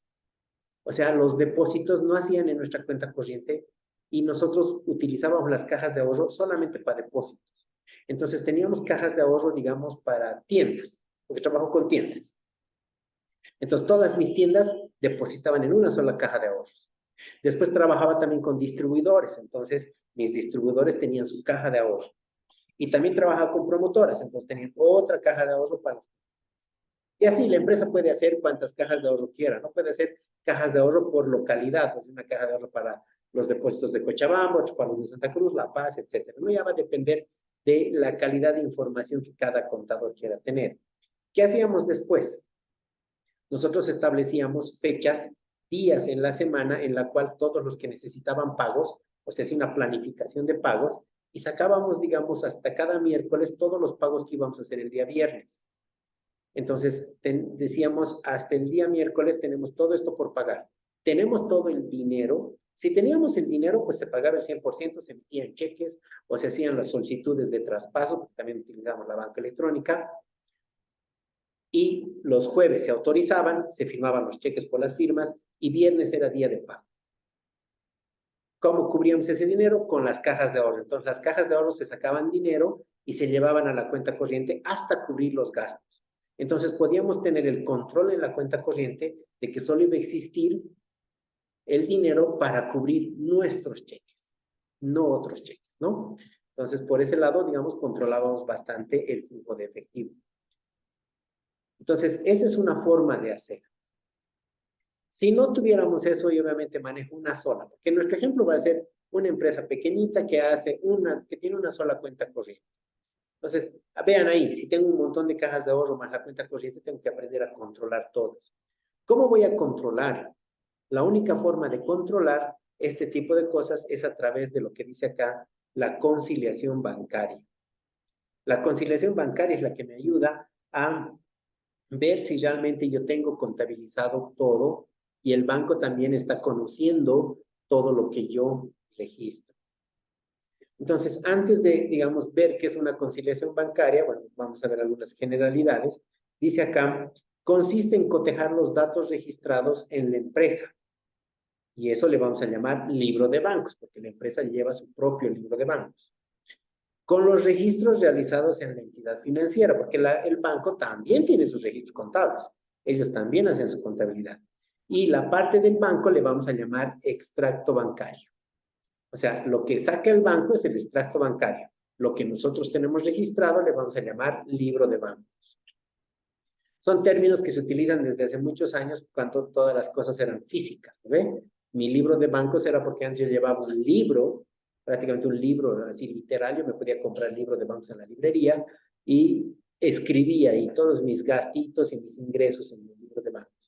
Por otro lado, en la actualidad eso ya no existe porque como contabilizo todo en un sistema contable, solamente tengo que sacar el libro mayor. Por eso es que se sigue manteniendo el nombre del libro de bancos. Y el banco antes te hacía llegar en un sobre todos los movimientos que el banco había visto en tu cuenta. Y eso era extracto bancario. En la actualidad el extracto bancario en muchos casos llega por medio magnético, nos mandan por correo. Pero si no, con el tema de la banca electrónica yo ya puedo sacar mi extracto a la fecha que me dé la gana, ¿no? Entonces puedo sacar el extracto de todo el mes y ese va a ser mi extracto bancario. Entonces tengo que cotejar ambos. El cheque que yo he pagado, pues tiene que ser el cheque que el banco ha pagado por mí, ¿verdad? Ese cheque tiene que haber sido cobrado y así. Cualquier otro movimiento del banco. Vayan pensando en movimientos bancarios que enseguida me van a ustedes dictar todos los que conozcan. Después dice los débitos en el libro de bancos, y esto tienen que entenderlo muy bien, porque si no, no van a poder hacer conciliaciones bancarias. Dice los débitos en el libro de bancos, depósitos, interés, ganancias, etcétera, corresponden a los créditos en el extracto bancario. Los créditos en el libro de bancos, cheques, interés pagados, comisiones bancarias, cargos por servicios, impuestos, etcétera, corresponden a los débitos en el extracto bancario. La conciliación bancaria mostrará todos aquellos débitos y o créditos que estén registrados en una entidad y no así en la otra. Entonces vamos explicando primero esta parte. ¿Por qué los débitos míos son los créditos del banco? Y los créditos míos son los débitos del banco. Y les decía hace un instante, la contabilidad bancaria funciona al revés de nuestra contabilidad. Solamente en este punto, cuando vemos a los clientes. Desde mi punto de vista, yo tengo la cuenta contable bancos. Y esa cuenta contable bancos es una cuenta de activo. Ya sabemos, por esa tablita que les había dado en la anterior semana, que activo que aumenta se pone al debe, ¿verdad? Y activo que disminuye se pone al haber. Entonces, la cuenta bancos, cuando aumenta, se pone al debe. Y cuando disminuye, se pone al haber. Desde el punto de vista del banco, el banco no registra nuestro dinero. Lo que registra es nuestra cuenta. Pero nuestro dinero no es dinero del banco. Pero el banco tiene nuestro dinero. Entonces, el banco, al agarrar nuestro dinero, como si fuera un custodio de nuestro dinero, se convierte en algo que tiene responsabilidad hacia nosotros. Entonces, las responsabilidades u obligaciones en cualquier balance de cualquier contabilidad están en el pasivo, son pasivos. Entonces, lo que nosotros llamamos banco en nuestra contabilidad, en el banco se llama obligaciones con el público. Es un pasivo. ¿Por qué? Porque ellos dicen, sí, tengo el dinero, pero el dinero no es mío, es de mi cliente, ¿no? Desde el punto de vista del banco. Entonces, es una obligación, es como si yo le diera confiando en ellos mi dinero y el banco me lo va a administrar. Entonces, como de ellos es una obligación, es un pasivo, la cosa funciona al revés. Cuando aumenta el pasivo, es que ellos tienen más obligación con nosotros. Entonces, es un crédito. Lo que para mí es un débito, cuando yo tengo más dinero, para ellos es un crédito, es más obligación. Y cuando yo tengo menos dinero, o sea, cuando saco dinero, para el banco es menos obligación. Entonces, por eso funciona al revés, porque sabemos que los pasivos aumentan en el haber y disminuyen en el debe. Los activos son al revés, aumentan en el debe y disminuyen en el haber. Entonces, para nosotros es un activo, para el banco es un pasivo. Entonces, desde ese punto de vista, siempre tenemos que entender que lo que yo debito, el banco está acreditando. Y lo que yo acredito, el banco está debitando. Es por eso que el momento de ver un extracto bancario, si ustedes sacan de su propio banco, ¿no? Porque todos ustedes deben tener acceso a su banco, pueden sacar un extracto, ¿verdad? Entre fechas. Cuando miren, van a ver que el dinero que ustedes depositan, digamos, les depositan su sueldo, va a estar en el haber, dice créditos, y aumenta el monto. Y cuando ustedes pagan, porque consumen y pagan con su tarjeta de débito o pagan por QR, van a ver que sus pagos están en el debe y los débitos disminuyen su saldo en el banco. Así se ve en el extracto bancario. En cambio, en la empresa se ve al revés. Cada que yo deposito dinero porque me pagan y cada vez tengo más plata, pues se ve en el debe. Y cada que yo pago y va saliendo el dinero, eso se ve en el haber. Entonces, en ese entendido, a ver, nos abriremos un Excel. Y ahí tenían el chanchullo, pero ya no se los voy a volver a mostrar.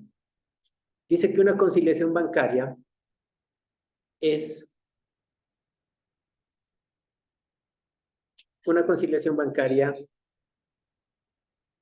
ver qué cosas tiene registrado, por eso se llama conciliación, ¿no ve? Voy a cotejar qué cosas están en mi libro de bancos, aquí voy a colocar libro de bancos, y acá voy a poner extracto bancario. Entonces, tengo ambas cosas, ¿ya? Libro de bancos y extracto bancario. Entonces, vamos adornando un poquito esto para que...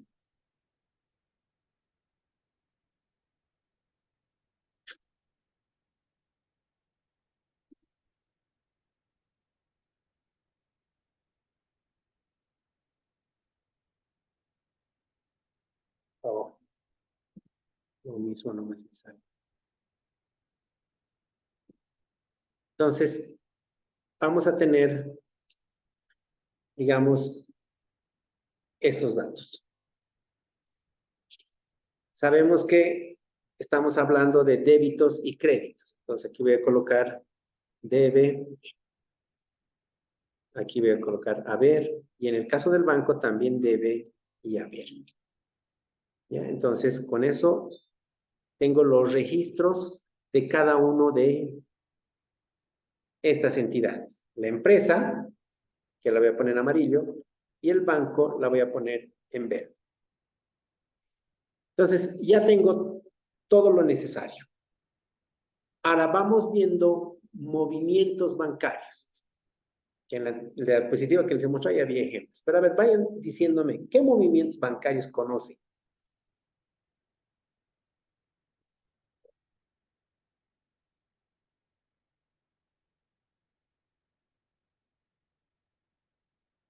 Ni un movimiento bancario, nadie usa bancos.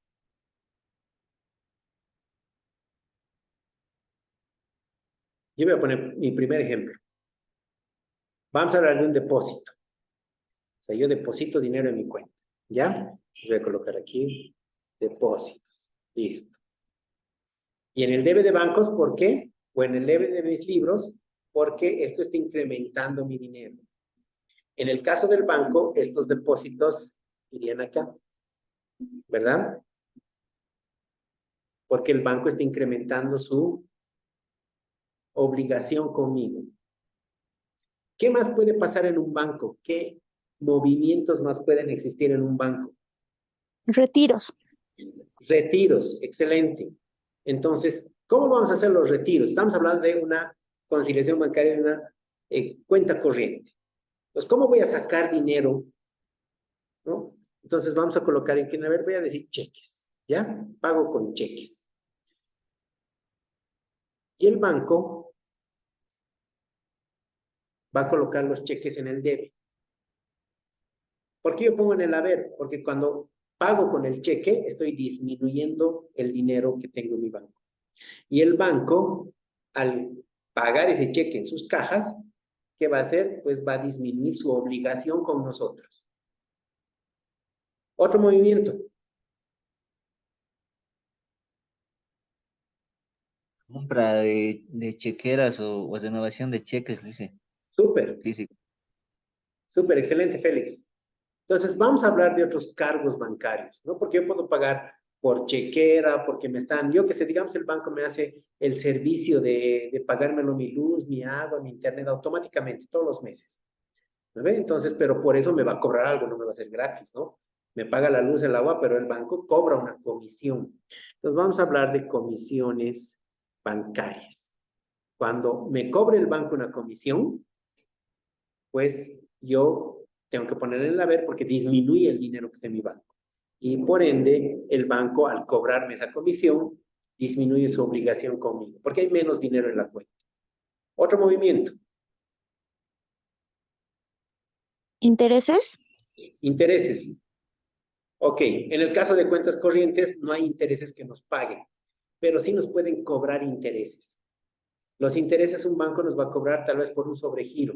Hay empresas que tienen el derecho a sobregirarse, o sea, tienes derecho a sobregirarte 10,000 pesos, o sea, puedes girar cheques y hasta 10,000 pesos el banco te lo paga, no es ese problema. O sea, como que va a estar tu cuenta en negativo.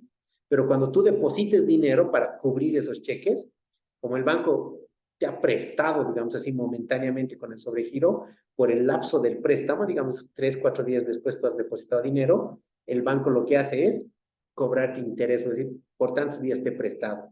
Entonces, esos son los intereses, que hace que en el caso nuestro disminuya nuestro dinero y en el caso del banco disminuye la obligación. Otro movimiento.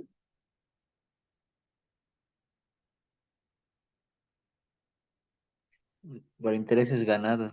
Ok, digamos que es caja de ahorro, intereses ganados. Entonces voy a poner aquí intereses ganados. ¿Por qué? Porque aumenta mi dinero, ¿no ve? Y acá en el caso de el banco, aumenta su obligación. Otro movimiento.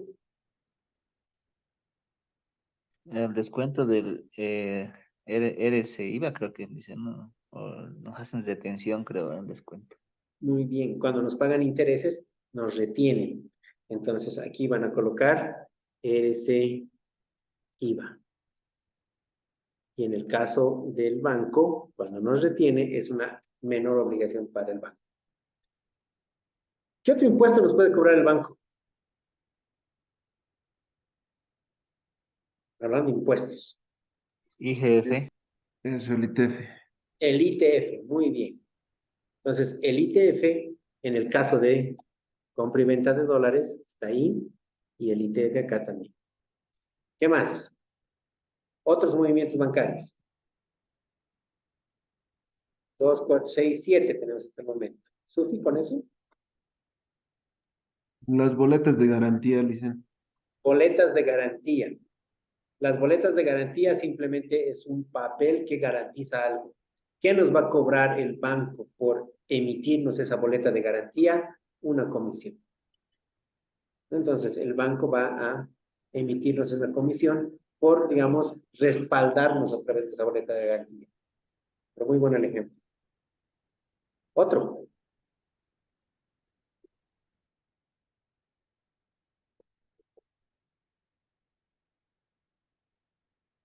Bien, digamos que hasta ahí tengo. Ahora, dentro de todo esto, puede existir cualquiera de estos movimientos bancarios que nosotros sepamos y que el banco no sepa. O que el banco sepa y nosotros no sepamos. Les voy a dar un ejemplo. El último día de cada mes, yo no sé cuánto es el interés que he ganado. Porque el banco es el que me paga el interés, ¿verdad? Entonces, por ende, tampoco sé el IVA que me van a retener. El banco sí sabe, porque el banco esto lo hace automáticamente.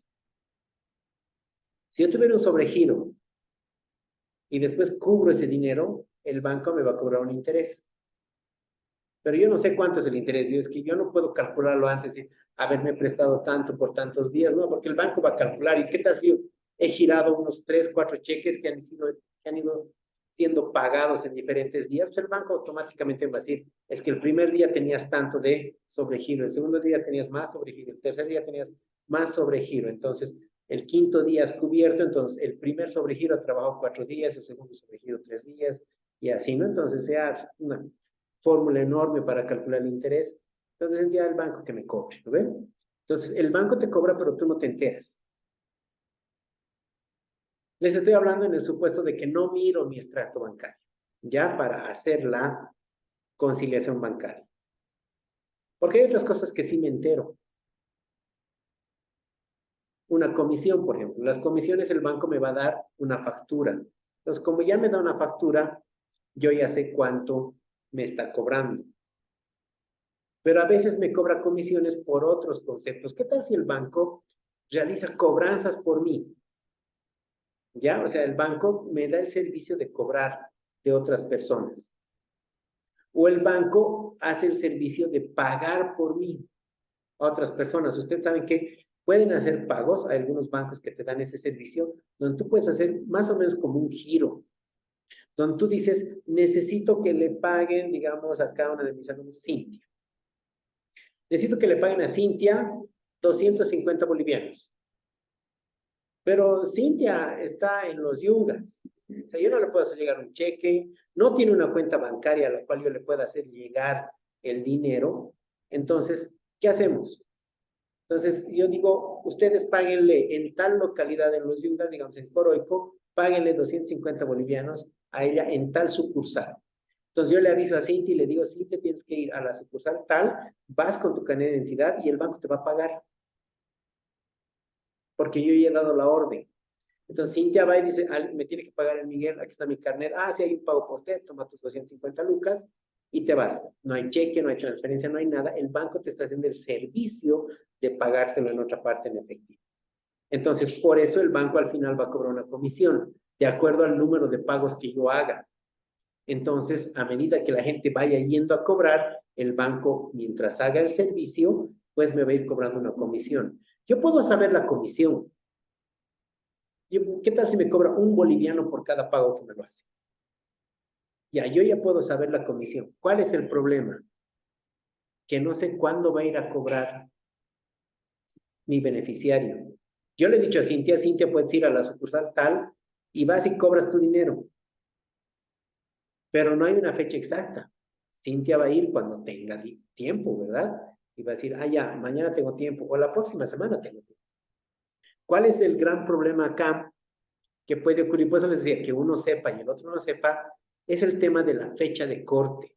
Las conciliaciones bancarias siempre se hacen con fecha de corte. ¿Cómo es la fecha de corte? Cada fin de mes. Es por eso que el extracto bancario sale cada mes.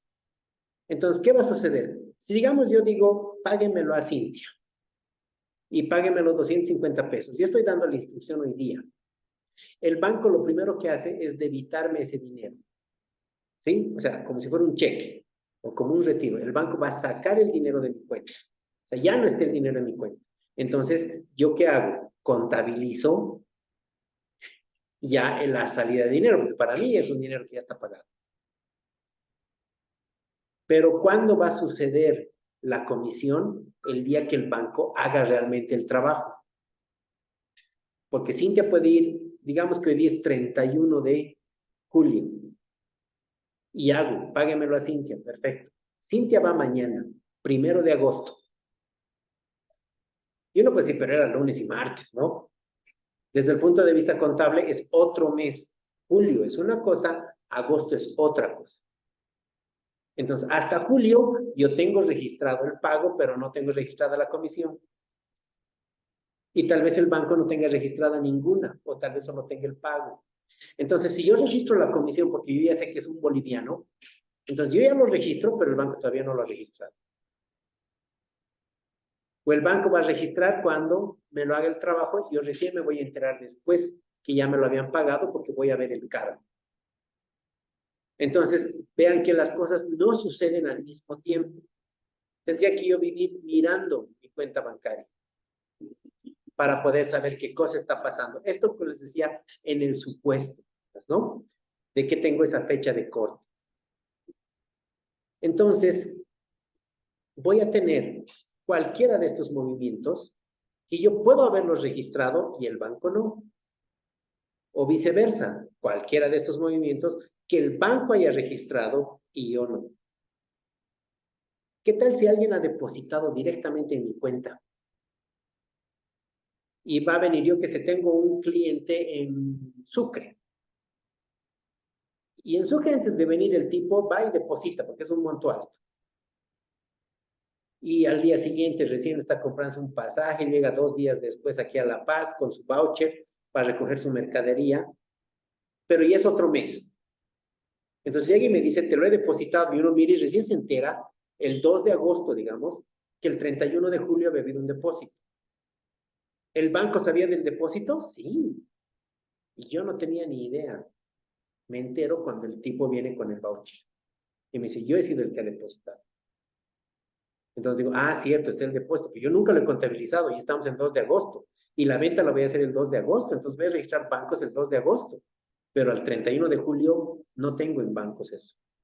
Pero el banco al 31 de julio sí lo tiene registrado. Entonces, esas diferencias son las que están citadas en esta diapositiva, que indica la conciliación bancaria mostrará todos aquellos débitos y o créditos que estén registrados en una entidad y no así en la otra.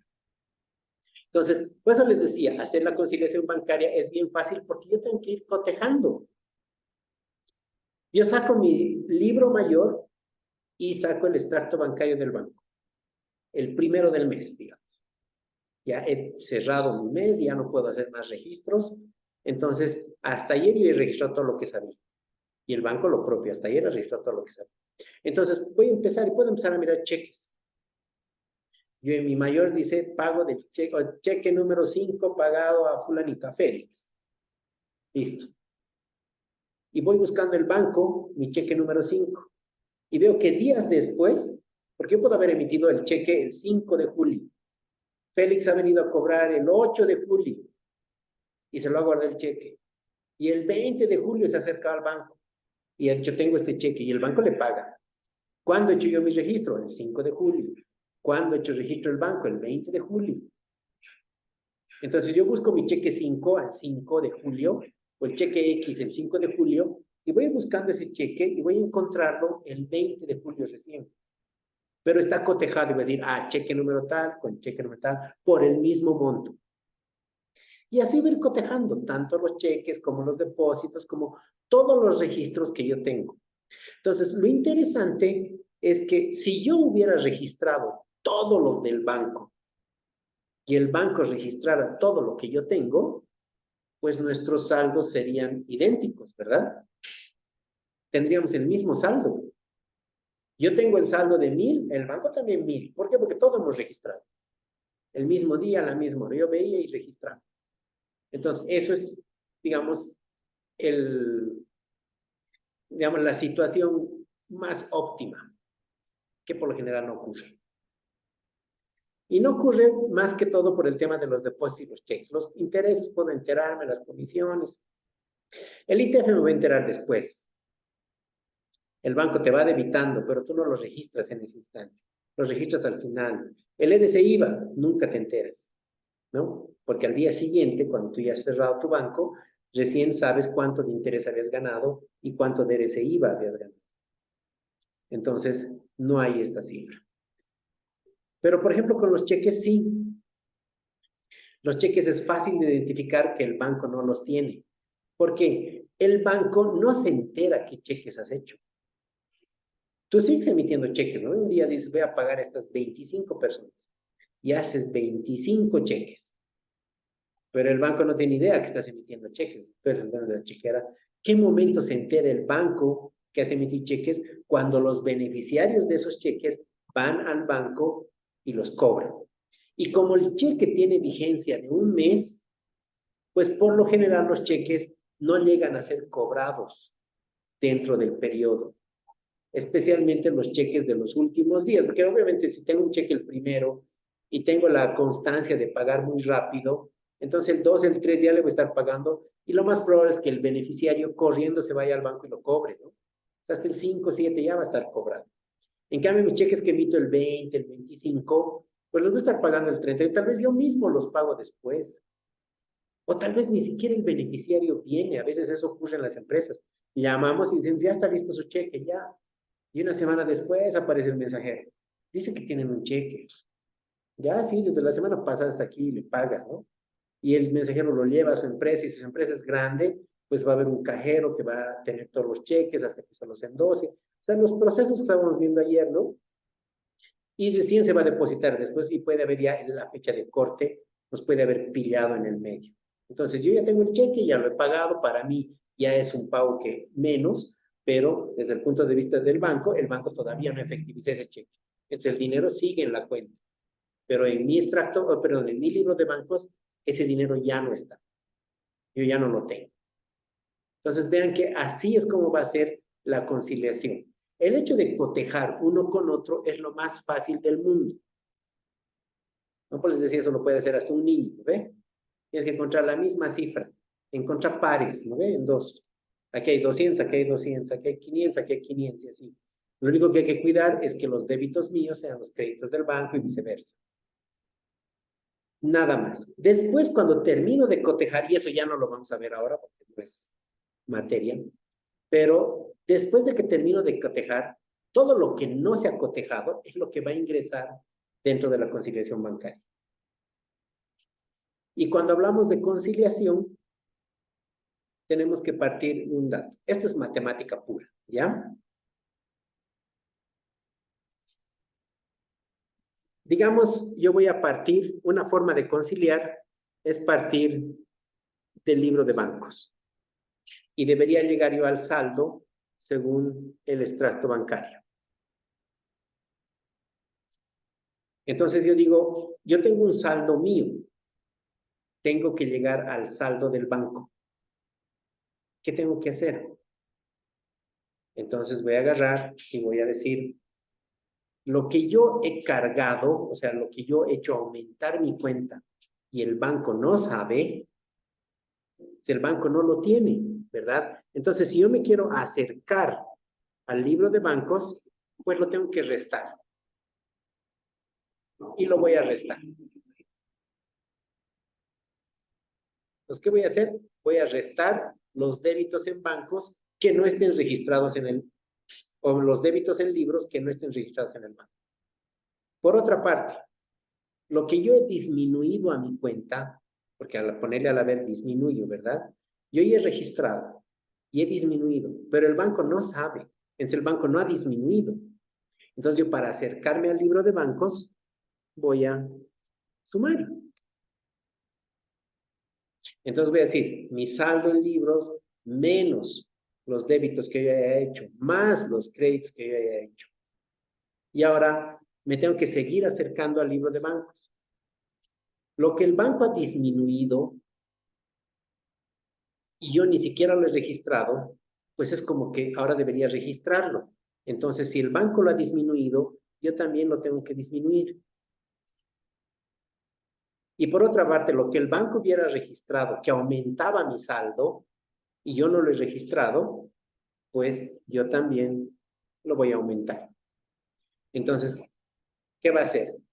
El saldo según libro de bancos menos los débitos en libros no registrados en bancos, más los créditos en libros no registrados en bancos, menos los débitos en bancos no registrados en libros, más los créditos en bancos no registrados en mis libros, me va a dar automáticamente el extracto bancario, el saldo del extracto bancario. O sea, ¿cuál es el punto neurálgico acá? Saber registrar esto, saber en qué lugar se encuentra. Porque esta tablita, aunque no crean, a mí me la han enseñado cuando no existían las computadoras y tenía su edad. Entonces, y desde esa vez esta tabla hasta el día de hoy me sigue sirviendo. Porque una vez que uno llena correctamente esta parte, esto, señores, es a prueba de todos. Nunca falla, siempre cuadra. O sea, vivo o muerto, da. Es más, hasta si te equivocas, si pusieras algo aquí en vez de aquí, igualito lo vas a restar, va a dar. Entonces hay que saber colocar estos movimientos y luego uno automáticamente hace esta operación matemática y va a salir. La siguiente, esto es pura matemática, voy a partir ahora del saldo según extracto bancario. Digo, haré al revés, ¿no? Porque hay varias formas de hacer, les decía, conciliaciones bancarias. Entonces digo, del extracto bancario yo quiero llegar ahora al libro de bancos. ¿Ya? O sea, como que de aquí hacia la izquierda, ¿no? Lo he puesto aquí hacia la derecha. Pues va a ser lo mismo, pero al revés, ¿no? Si yo parto del extracto bancario y tengo débitos que ellos han registrado, o sea, desde el punto de vista del banco, ¿no? La empresa ha registrado débitos que aumentaban su saldo. Y si yo parto del extracto y quiero llegar al saldo en libros, pues sumaré los débitos. Todo lo que la empresa se ha restado y yo no le he registrado, pues también lo resto.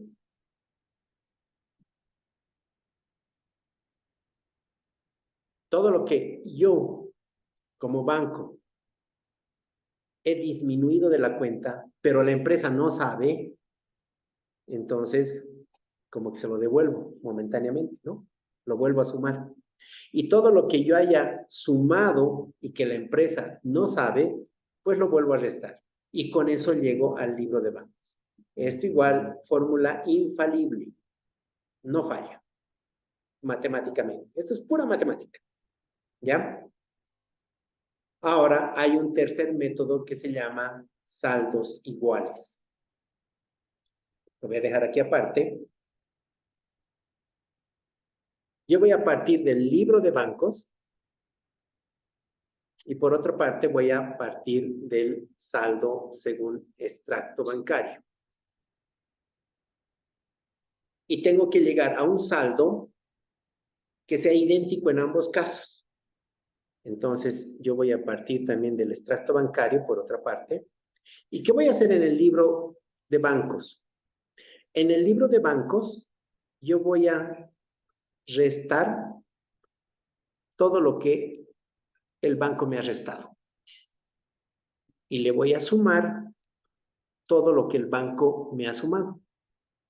Nada más. Y voy a partir después, por otra parte, del extracto bancario y voy a sumarle todo lo que la empresa se ha sumado y le voy a restar todo lo que la empresa se ha restado. O sea, cuando hablo de sumar y restar en este caso, es aumentar o disminuir el saldo. El libro de bancos, ¿qué va a hacer? Le va a restar todo lo que el banco ha restado de nuestro saldo, o sea, ha disminuido en nuestro saldo. Y le vamos a sumar todo aquello que el banco ha hecho que sume o que aumente nuestro saldo. Por otro lado, en el libro del extracto bancario, voy a sumar todo lo que la empresa ha aumentado en su saldo y obviamente el banco no conoce, y voy a restarle todo lo que la empresa se ha sacado, ¿sí? Lo que ha hecho disminuir su saldo, que el banco tampoco conoce. Estos dos tienen que ser iguales.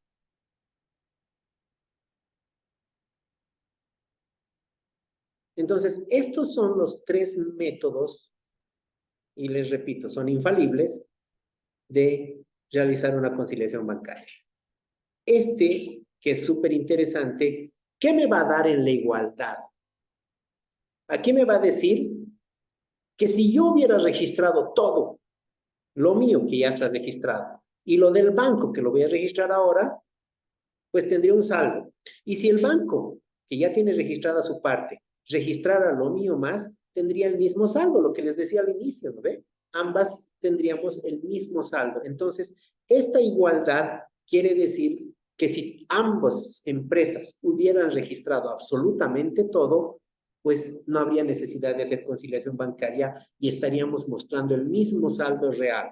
Hay muchos autores que le llaman a esto método de saldos reales, que es lo que realmente debería existir en la cuenta bancaria después de contabilizar todo lo que una u otra empresa no conoce. Pero como esto es matemática, yo puedo hacer exactamente lo mismo así. Es muy probable que con esto yo saque el mismo resultado. O le cambie, sume, reste, y este reste, sume, y me dé el mismo resultado. Porque como esto es matemática nomás, les decía, si hago de esta manera, es muy probable que me dé el mismo saldo. No noten esto que estoy pintando. Porque va a cuadrar. Les decía hace rato, de esta manera estoy demostrando que las dos empresas, si contabilizaran todo, tendrían el mismo saldo. Perfecto. Acá, ¿va a haber el mismo número? Sí. ¿Qué significa? No tengo idea. Un disparate, seguro que sí, pero cuadra. Por eso les decía, este tipo de cosas en la contabilidad, por el tema de la doble partida, siempre cuadran. O sea, el hecho de que no te cuadre tu conciliación bancaria ya es que no sabes hacer conciliación bancaria, ¿no? Porque si tú solamente determinas bien esta parte, esto va a salir porque va a salir. Ya esto cumple porque cumple. No hay otra opción. Vamos a hacer un ejercicio, vamos a hacer la conciliación matemáticamente, pues vamos a hacer una sola conciliación, pero podemos hacer matemáticamente estos 3 cálculos y van a ver que sale. Este, como les digo, puede ser que salga, cambiando los signos también puede ser que salga, pero ya puede ser un disparate. Y les digo puede ser porque a veces no cuadra, y a veces sí cuadra, pero en cualquier modo, esto no sirve. No existe, no tienen que utilizarlo. La única forma de hacer conciliación por método de saldos iguales, o saldos reales, es esta. Entonces son 3 metodologías que ustedes pueden utilizar. Va a ser una simple conciliación bancaria. Entonces, ¿qué hago? Cotejo, cotejo, cotejo, y lo que me sobra, lo que está en un lado, lo que está en libros y no está en el banco, lo pongo acá. Lo que está en bancos y no está en libros, lo pongo acá. Después hago la matemática, magia. Funciona. Entonces, eso es lo que ustedes tienen que cuidar. ¿Ya? Esta va a ser, de esta manera vamos a hacer la conciliación. De todos modos, esto lo tenemos, esto lo vamos a ver mañana. Y aquí está. Lo que les acabo de escribir y ustedes me han dicho, pues está acá. Y aquí está. Saldo en el tercero.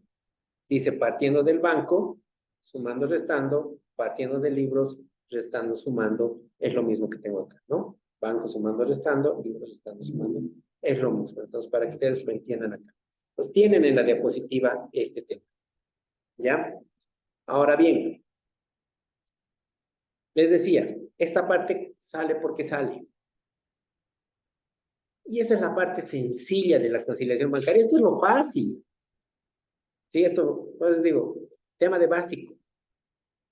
¿Cuál es el punto importante? ¿Cuándo yo puedo tener discrepancias en mi conciliación bancaria y cuándo realmente tengo que hacer un análisis real? Es cuando hay errores. Y aquí voy a terminar solo con esta parte. ¿Qué sucede? Yo soy el contador. Hago un cheque por 565. Y en mi registro contable me equivoco y le pongo 556. Se ha vuelto un número. El cheque se mira al banco. El banco va a pagar 565. ¿Cómo me voy a dar cuenta? El momento que haga mi conciliación. Empiezo a cotejar y encuentro cheque 100, 556 en mis libros. Veo en el extracto bancario, cheque 100, 565. A la macana. Porque yo tengo 556 y 565. Al tiro acudo a la factura. 565. La fotocopia de mi cheque, porque tengo que sacar fotocopia, ¿verdad? Fotocopia del cheque, 565. Ah, entonces ya sé. ¿Hay una diferencia? Sí. ¿Quién tiene el error? Yo. ¿Quién va a tener que hacer el ajuste? Yo. ¿Cómo va a ser el asiento de ajuste? ¿Cómo lo voy a mostrar ese error aquí? Porque no puedo mostrar en 2 partes. Va a aparecer en el libro mayor como un cheque pagado de 565 y yo voy a tener en mi libro un cheque pagado, el mismo cheque por 556. Entonces, es el mismo cheque. Mostrar lo mismo, ¿sí? Es algo que no tiene coherencia, no es apropiado. Es como hablar mal, ¿no ven? Entonces, si al final sí te va a cuadrar la conciliación, pero no está bien mostrada. La conciliación te tiene que mostrar un solo lugar donde esté. No puedes mostrar cheque 100 y más abajo cheque 100 otra vez. Tienes que mostrar una sola condición. Para ver en qué lugar yo tendría que mostrar eso, hay que seguir ciertos pasos. Y esos pasos los vamos a aprender el día de mañana y vamos a hacer después la conciliación.